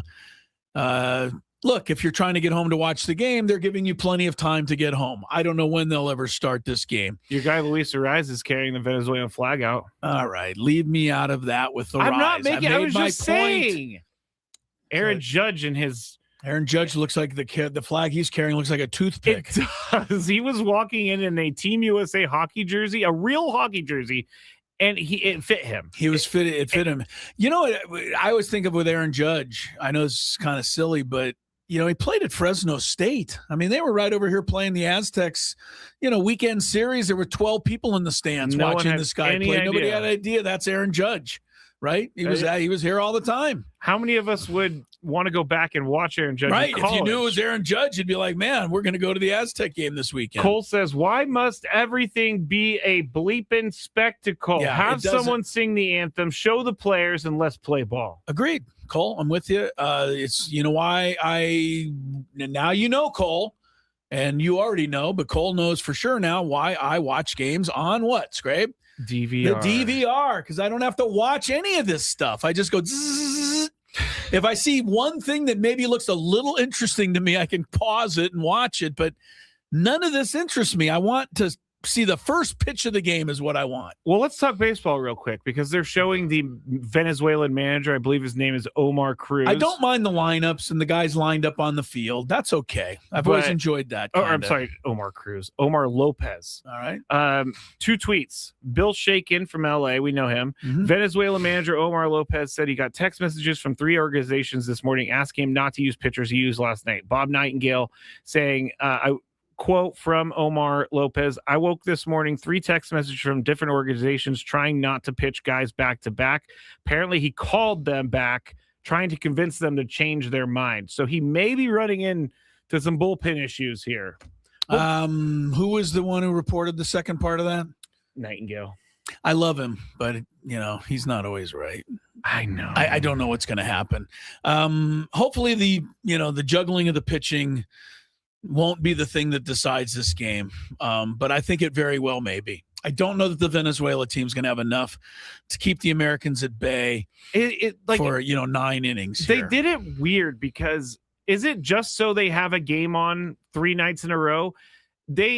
You're saying they could have taken a day off and played the final game both tomorrow. Of the games on Sunday. I know it didn't line up that way because Venezuela played on Saturday, so they had to wait till Monday. Right. They liked it. They wanted to alter the game, but you're right. This is unfair to Venezuela. They didn't get a day off. The U.S. their bullpen did. Isn't good. That really is a little unfair. I got to say. Thank you. Got to say.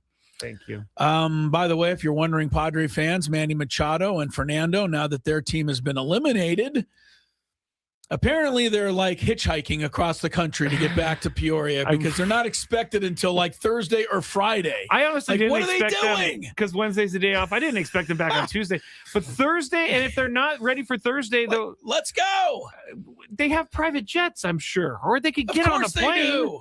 Of course they do. We need them back in camp. They could have been back 45 minutes after the last pitch on Sunday night. No, I can understand that Manny maybe wanted to go home and sleep in his house or his bed for 2 nights. I get it all, but you know what? We're paying you handsomely to be a Padre. Not for spring training games, Chris. It's all part of the package.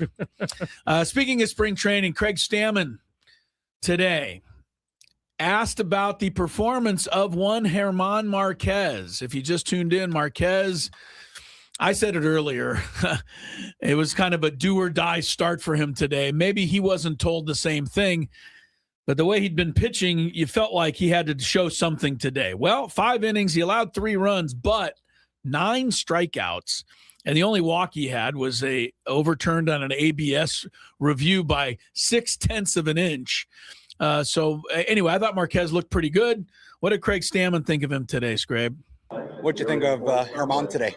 Yeah, good bounce back outing for German. Had the breaking balls going, threw 2 good changeups, good velocity on the fastball. So overall, great outing for him. I know he had a few punch outs, 8 or 9, something like that. Got through 5 innings. Pretty darn good outing. What about Matt Waldron? Yeah, good to see him back out there. 2 good innings from him. No, we gave up a run in that first inning, but, showed really good stuff up to 95, good knuckleball, mixed in 2-seamer sweepers. So another great outing. Good to see him back out there. I know having to miss almost a month from Cactus League action wasn't the way that you guys wanted to draw it up for him. How does he, in a general sense, sort of fit into the competition picture right now, considering where he's at pitch-wise, build-up-wise? Yeah, probably not in the mix as like 4 or 5 starter to begin the season, but definitely a mix to be on our pitching staff throughout the year. So what we're seeing was what we like right now from him. He's pitching great. He had a great offseason. Got that velo up, and he's showing off right now, and it's looking really good. How was Laureano? Was that just precautionary, the exit? Yeah, 7 innings, 6 innings, whatever it was, get him out of the game. It's hot. Yeah, where did that hit him? Right in the back. Right in the back. Okay. And Morion, where did that get him? But. That's what I thought. Hitting the ground stop those ones. Castellanos, home run today, makes another really nice play at first base. Does that continue him at first base to progress in a pretty impressive way so far? Yeah, today we wanted to see, he wanted to get as many reps as possible. Got him 9 innings at first base, played the whole game, full pull, first guy to do that all spring. So he gets an award for that. But played great first base today, did his job, and then, came up with a big homer at the end, or, later in the game that kind of, got us back in the game and took the lead. So good at bats from him. Good play at first base. He's a 12-year big leaguer, so it's good. It's kind of what we expect from him, veteran. All right, Craig Stammen there. By the way, the one part that you might not have heard, Ramon Laureano got hit in the back by a pitch from Andres Munoz. Precautionary, Stammen said he came out of the game. And then I didn't hear who got hit in the butt, but somebody got hit in the butt. Morejon got a comebacker. Morejon got a cut. Well, that's what he knocks it down with instead of his glove. Yeah, he used his butt. I told you Morejon's not a great fielder.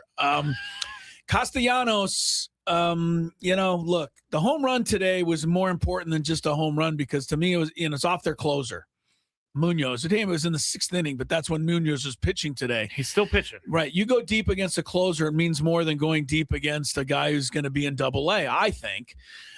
So, look, Castellanos has made this team. I think it's been been nothing but a thumbs up for him. He's played pretty well at first base. We'll see how it goes in the regular season. The one thing I think you can say for sure, Skraby, is that the signing of Castellanos will in no way go down as, one of those things that just didn't work. Yeah. I think it's worked. And, by all accounts, not that we should be surprised. He's a good guy. Everybody said he's a good guy. I don't know what it was. They didn't care for him in Philly. And remember, we had a Philadelphia guy on. He said, you guys can have him. He's quirky for sure. I'll give you the quirky. Kevin Acey, what does a fresh start seem like? that's a fresh start. My favorite answer of the spring. But he's quirky. But I haven't seen anything that, I don't care for. And I don't think the Padres have seen anything like that. So I agree. I think maybe Philly fans started to get on Nick Castellanos' maybe case. that was just too long of a relationship. I there. think so. So Castellanos, I think, is for sure in there. Castellanos, Campusano did not play today. If you're wondering, Freddie Fermin, by the way, is up to 12. 1185 on his OPS this year in spring. So Freddie's done okay. He has done really well. The backup catcher Duran hit a 2-run homer today. I know we would have much rather seen that be Campusano, but Campusano's going to get one of those bench spots. We know this is going to happen. I think Bryce Johnson just continues to lock it in, Skraby, for the third bench spot. He had a hit today, he had a walk today, he stole a base today. He just gives you too many things that you don't have and you need. So to me, in my way of looking at it, you've got 8 days to find one more player on this roster. I mean, we know the starting 9. That's not changing. Andujar's the 9th guy at DH, so I put Castellanos as a bench. I put Campusano as a bench, and I put Bryce Johnson as a bench.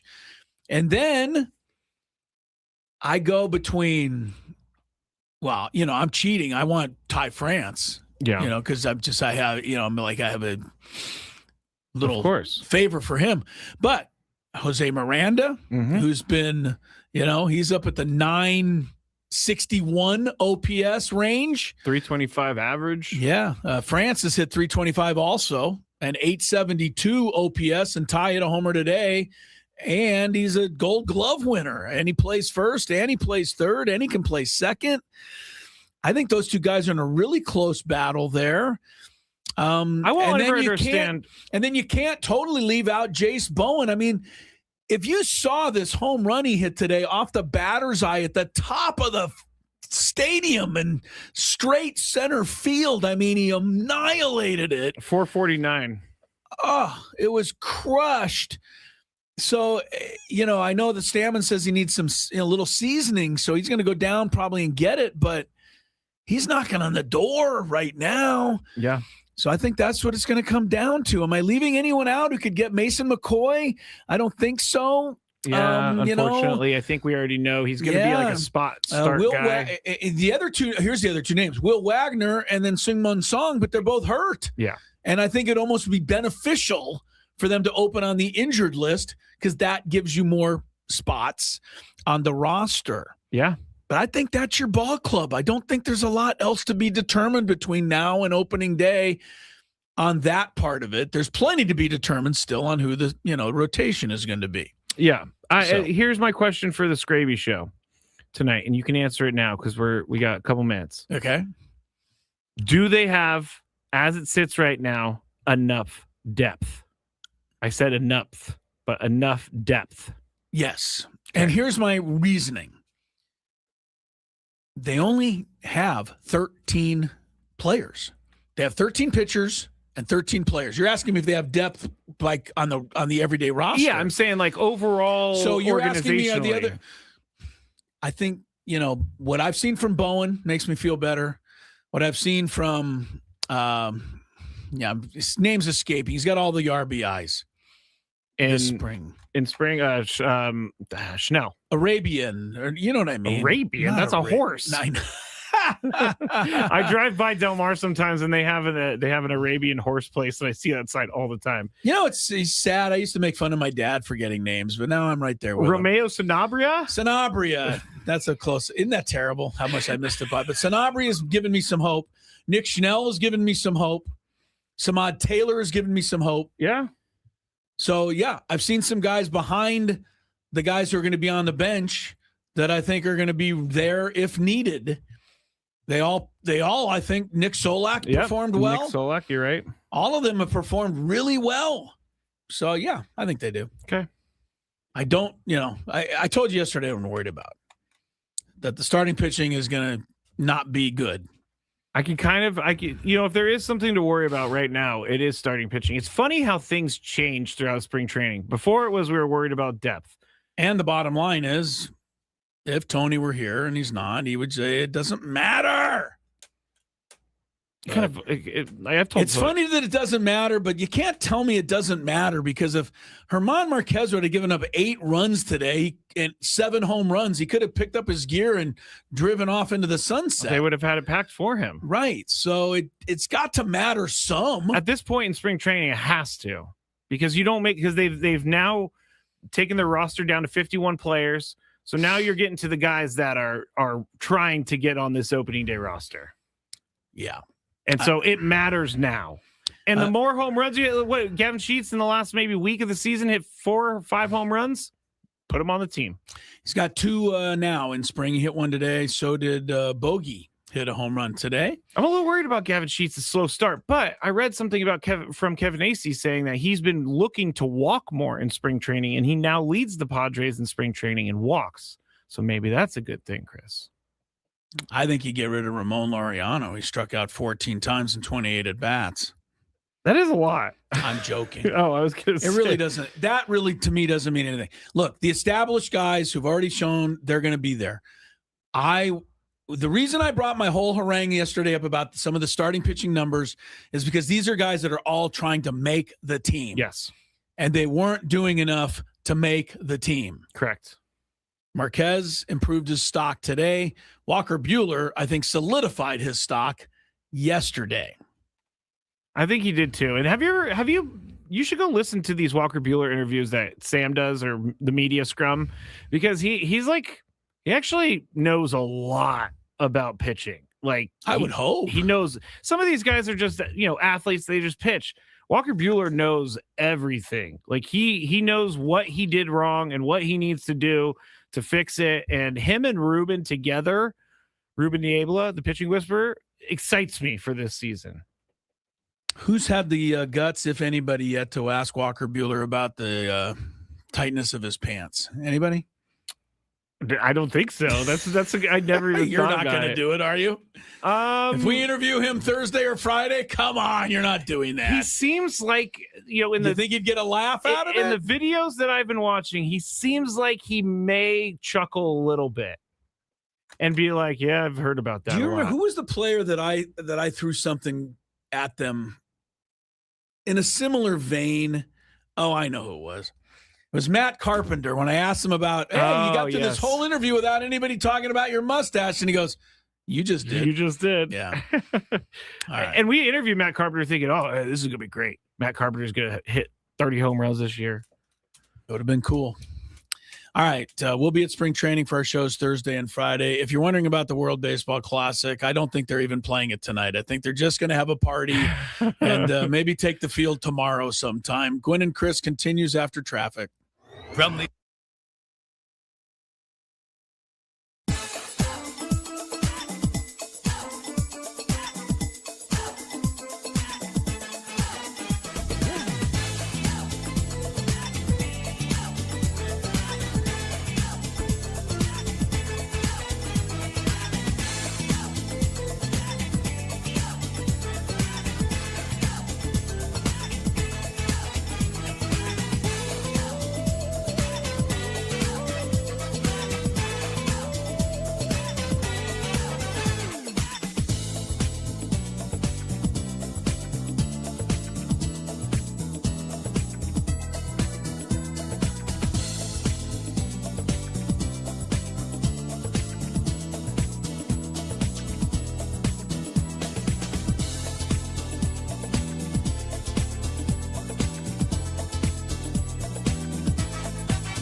first pitch of the game, Nolan McLean threw a heater down the middle. Ronald Acuna hit a heater right back through the middle for a single. Quote Matt Skraby and Chris Ello. That's it. Nolan McLean sucks. What are we doing? I said he's going to lose this game for the Americans. Mark DeRosa's an idiot. Next pitch was a double play. Next pitch, I think, was a pop out. Inning is over. Americans coming to bat in the bottom of the first. I wear my emotions on my sleeves when Team USA playing, Chris. Yeah, right. You have a long history of rooting for Team USA.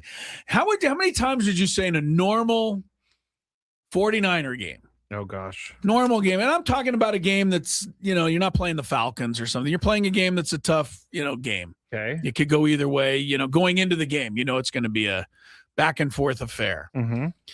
How many times would you say during the course of a game, I'm talking about after a first down, after a fumble, after whatever, how many times did you say to yourself, that's it, we're not winning this game? It's really funny you say that. Because you know what I mean? Like in the first quarter, second quarter, third quarter, whatever. During the playoff game, I'll take it? this, Chris. The Eagles 49ers playoff game from this year. Right. Brock Purdy threw a late interception. I immediately, game's over. Game over. Game's over. And I fully believed it too. I think we all do that. If game's over. And then they get it back and I get back into the game. And then there was another turnover. And I was like, now that is game over. That's game over. And it wasn't. Right. Because A.J. Brown was there to save you and drop all the passes when it mattered the most. I can't see you. Oh, I can see you giving up, not giving up, but saying game over. But I mentally give up. Okay. But I don't say a whole lot. That's what I was thinking. I don't say a whole lot when I watch an important game. Yeah, that's what I was thinking. Is like I also watch it. See that. I also watch it usually on DVR, and my wife is usually not there. Although sometimes she is, and when she is, I'll be honest with you. I'm going to tell you the team that I most loudly complain and give up on the most. The Aztecs men's basketball team. When there's a bad call in one of those games, I flip out, man. Everything just lows. What? Out, man. Those are the games that get me. Yeah, Miles Bird, what are you doing? That kind of thing. I've seen you. I've watched a couple of Aztec games with you, and you do Aztec lose your men's mind. basketball, I go a little cray-cray. You do lose your mind a little bit. Yeah, NBA, NFL, much calmer. All right, we got Mark Zeigler. Speaking of the Aztecs men's basketball team, how many guys are going to be coming back next year? If anybody knows, it would be Zeigler. Also, if you haven't heard, Snapdragon Stadium is going to be front and center for soccer in the Olympics, even more so than we thought. Those items and more after a break. Ben and Woods.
All right, welcome back. 5:34. I don't think I'm on yet. You're pushing buttons. Go ahead, Chris. You're now live. Things I do deal with here. Venezuela, nothing. U.S., nothing. Nolan McClain just threw a curveball that locked up Gleyber Torres, and wow, that was something. We're back in the game, Chris. I think we're okay after that game. leadoff single by Acuna. No score, top of the second of the WBC final. NCAA play-in game. It's pretty much been a Howard game the whole way. Right now, 79-72 over Maryland, Baltimore County, 3:47 to play in that one. The winner plays Michigan, by the way. Good luck.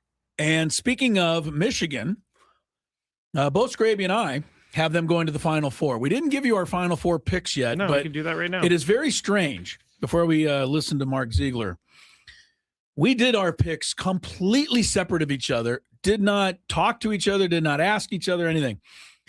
I typed your picks into my web. ESPN keeps track of it all, so I just put my picks in, then I put your picks in, I put my wife's in, and that way I know how everyone's doing. You and I in the first round, 32 games. We picked the same team 31 games out of 32. Whoa, that's crazy. The only difference that I saw off the top of my, typing them in was you picked St. Louis in the 8-9 matchup. You picked Georgia. I picked St. Louis. Yeah. The Billikens. All 31 of the other games, same upsets, same everything. That's wild. Final Four, we both picked Michigan. This makes no sense to me, but we both picked Wisconsin, a 5 seed. Yeah. I did it. You did it. Totally separate.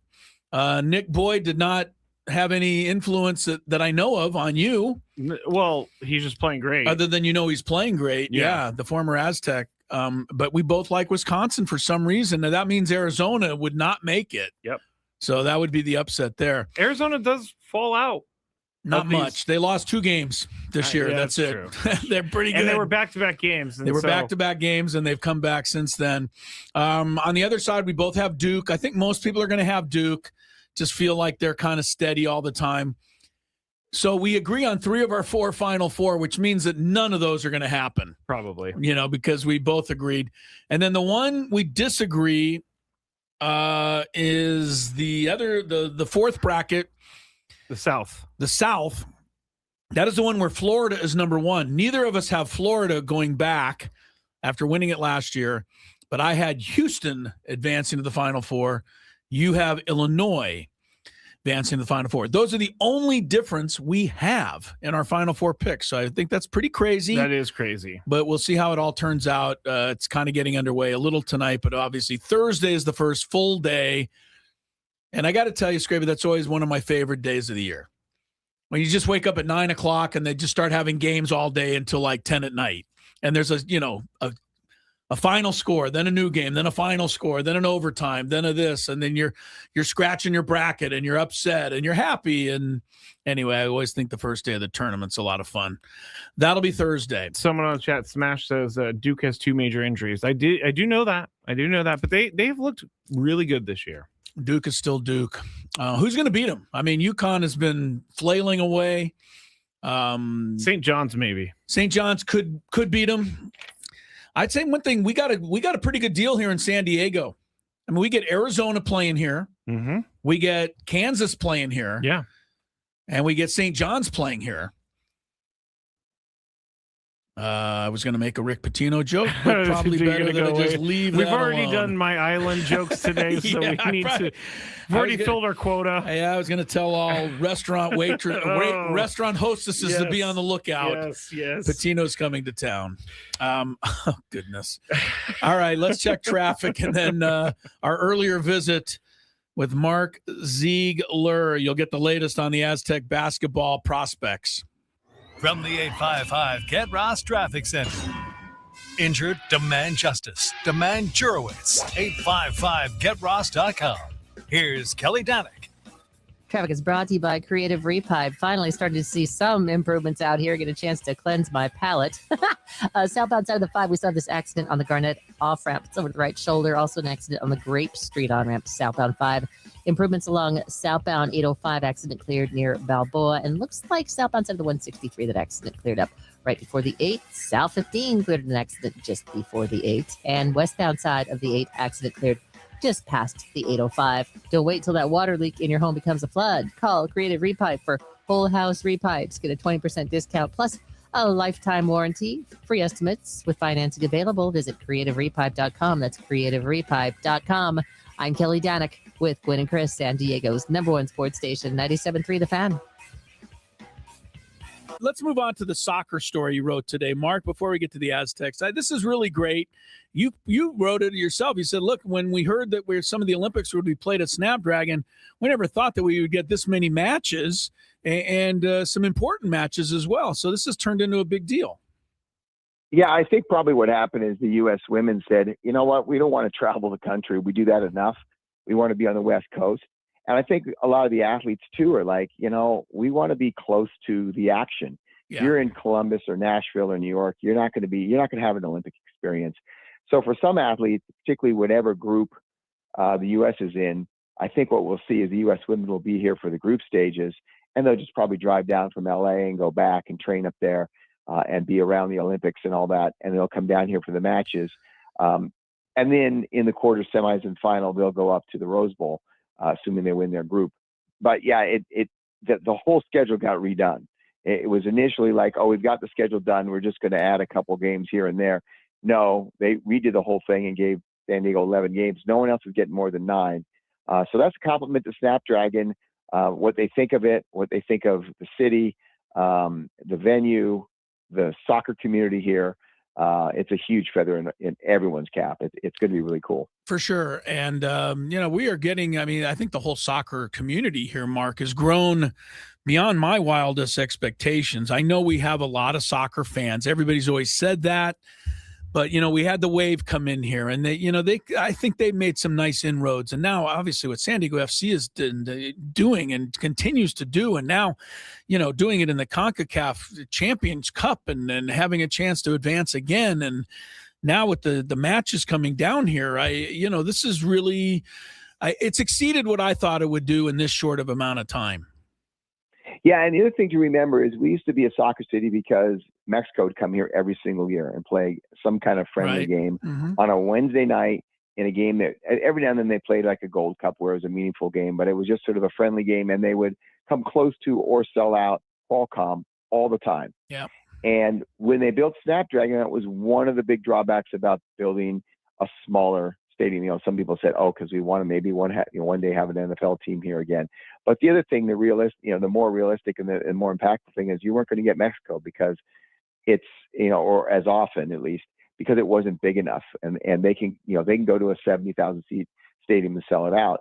And so we kind of lost that. And it's cool to see that all this other soccer's come back in that void and filled it all and then some. So it's been a great, it's been great for the soccer community. These people are in heaven. Trust me. I know a lot of them, and they're just like, oh, this is great. This is great for soccer. All right. So this is the hardest question in the world, and I'm sure you're getting it from me and everybody and you're getting texts and emails, and the question is, who are the Aztecs going to keep? Who are they going to lose?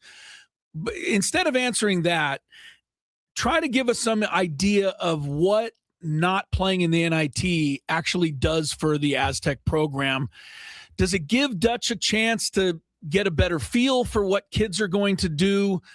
And can we just assume that by not doing the NIT thing, it is because we want to focus every attention on next year? That's part of it. There are other issues. Obviously, the team's banged up. So there was an injury factor. There was a venue factor. They can't play in VS Arena because the NCAA tournament there this week. They'd have to rent out an arena like the women are doing. And then there's a pride part of it too. I think this program considers itself above the NIT in the NIT's current form. The NIT 5 years ago and the NIT now are two different tournaments. And as another guy in the Mountain West from a school that is not in the tournament and not in the NIT said, there are 5 Mountain West schools in the NIT this year said, look, we just played in the Mountain West tournament. We don't want to play in it again. Yeah. And so I think there's a little bit of that as well. Right. But yes, from a logistical standpoint, look, they were meeting already today with players and having exit meetings. And it's a little bit of a process. You know, the transfer portal doesn't open until after the Final Four. So you think, oh, well, they got some more time, but realistically, all these decisions are being made now. But it's so layered. And talking with Brian Dutcher today, both on and off the record, it's so layered and complicated and nuanced that it's a really complicated process. Yeah, you meet with your players, but then you have to decide, okay, do we want them? Do we not? Do they want to be here? Do they not? And then it's at what price? And then it's at what price within our budget. Yeah. And so you've got to figure out all these things. There's so many, it's three-dimensional chess. There's so many plates in the air and, you know, moving pieces and all those, you know, however you want to compare it. But it's, it's a complicated process and it's going to take time. And I think they'd much rather be watching film of players for next year than watching film of an opponent in a meaningless tournament. Isn't that crazy? It's just crazy. Mark Zeigler joins us on the SDCCU fan hotline. It's not big bank banking. It's better. By the way, while you guys were chatting there, I got a text message of a fish tie from Don Nelson, and it is incredible. It is like a bright pink fish tie that he's salamander tie or something. Yeah, I don't know what it is, but it's great. Oh, he was the best, man. Yeah. So Brian Dutcher has obviously had better seasons, and I can't consider a 22-win season a terrible season. But what do you think Brian Dutcher, you know, if he sits down 5 years from now, what do you think he's going to reflect upon during this year? Was it that he couldn't get the consistency? What do you think is going to keep him up at night? I mean, you know, it's a tough question to answer. The more I've been thinking about it a lot, the more you think about it. And I think he's the type of person they preach next play. I think they just move on. I think they've already moved on from this past season. Yeah. Now he did say he's going to, you know, he does this every year, but he after, you know, the way things are changing, he's going to reevaluate every aspect of the program and maybe make some changes based on their experiences this year, whether that's the way they recruit, the way they schedule, the way they play, et cetera, et cetera. But, you know, the thing about it is you look at last year, you look at this year, and you look at the metrics, it's almost identical. I mean, it's scary how there's a couple key metrics where it was exactly identical or one off from last year. And so, I mean, the big difference in their resumes, they didn't have a marquee win. Last year they had Houston. And they beat Houston, people forget, at a time when Houston was kind of flailing around. They lost a few games. Kelvin Sampson wasn't really happy with them. They were trying to put things together. And then they kind of did, and they made that run in March. But they didn't have that. But that's really the only difference in the metrics. I think the bigger thing, and he talked about this a lot, is that this team in past years would have been good enough to get into the NCAA tournament. But the way the gap between the power conferences and the mid-majors has grown exponentially in the last 2 years, and particularly this year, it's not good enough. There just aren't as many spots. I mean, you know, it wasn't long ago that there were 10 at-large berths for mid-majors, and now there's 4, and that ties the record low. And it's been 2 straight years of that. Yeah, you brought this up. So there's just fewer spots. Yeah, and I think that's when he looks at it. Yes, there were injuries. Yes, the 11-man rotation was problematic. Yes, they had a couple close games that could have gone either way. The Troy loss, you know, the Grand Canyon loss, et cetera, et cetera. But at the end of the day, it's they're competing for fewer spots, and their margin of error is smaller. Mark Zeigler's with us. NCAA tournament getting underway tonight. Last year, I think at this time we were getting ready to play North Carolina, and that's not exactly a great memory, I must say. All right, Mark, it's hard to pin it. I know seniors, we don't. Sean Newman's done, right? Jeremiah Oden Sr. and Dixon Waters. Okay, so those 3 we don't have to worry about. B.J. Davis is junior, Miles Bird Jr., Miles Heidi Jr., and then you got, my God, DeGorville and Guath are sophomores. Farrell Compton. I've heard people say they don't think anybody could be back. Could we have that big of a turnover, and how crazy would that be? I mean, I could see anything from, I think 3 or 4 are for sure gone. Really? I could see, you know, the remaining 3, I could see all of them come back. I could see none of them come back. And that's what it's going to, you know, this is sort of really delicate dance in the next few weeks is going to happen because, you know, the coaches are not going to commit to players right now because they're going to see what else is out there, how much money they have, how much money they can commit to them. And the players probably aren't going to commit 100% either because their agents are out there. And like Brian Dutch had a great line today. He goes, look, the portal doesn't open until August 7th. He goes, everybody's in the portal. If you have an agent, you're in the portal. They're all talking. And so both sides are kind of talking. And then as we get closer and closer to April 7th, they'll kind of become a critical mass and people are going to have to make a decision. And that's when decisions will start being made about who's staying and who's going. But I mean, if you look at their roster, you have Farrell Compton and Miles Heide. I can't see them keeping both guys. It was sort of a frustrating rotation. Neither sort of maximized what people thought they would get out of them for different reasons. They're different kind of players, but neither of them really are great shooters or threats in the perimeter. I think in this modern game, you need to have a big guy who can shoot. And so if one wants to stay, then they maybe don't keep the other. So there's a lot of moving parts in that regard. I think Miles Bird is probably gone, sort of like Nick Boyd, Keyshawn Johnson, Lamont Butler, guys who graduated from San Diego State and had an extra year, right, and then used it somewhere else. So I think as Dutcher said about Lamont Butler, he went to school here for 4 years, then played pro 1 year at Kentucky. And he said that today. He goes, he might go play pro for a lot of money at another college. Same thing, yeah. And then Magoon Guas, he was paid a lot of money. I don't know exactly the figure, but he was the highest paid player. I think it's fair to say. Are they going to be able to invest that kind of money into him? And probably the answer is no. And if the answer is no, he's going to probably get a bigger offer somewhere else, and maybe he goes and takes it. Yeah. The most interesting one to me of all those guys is B.J. Davis. I could see that thing going either way. I can see him having a huge value in the open market because his ability to create shots, have some big game shooting.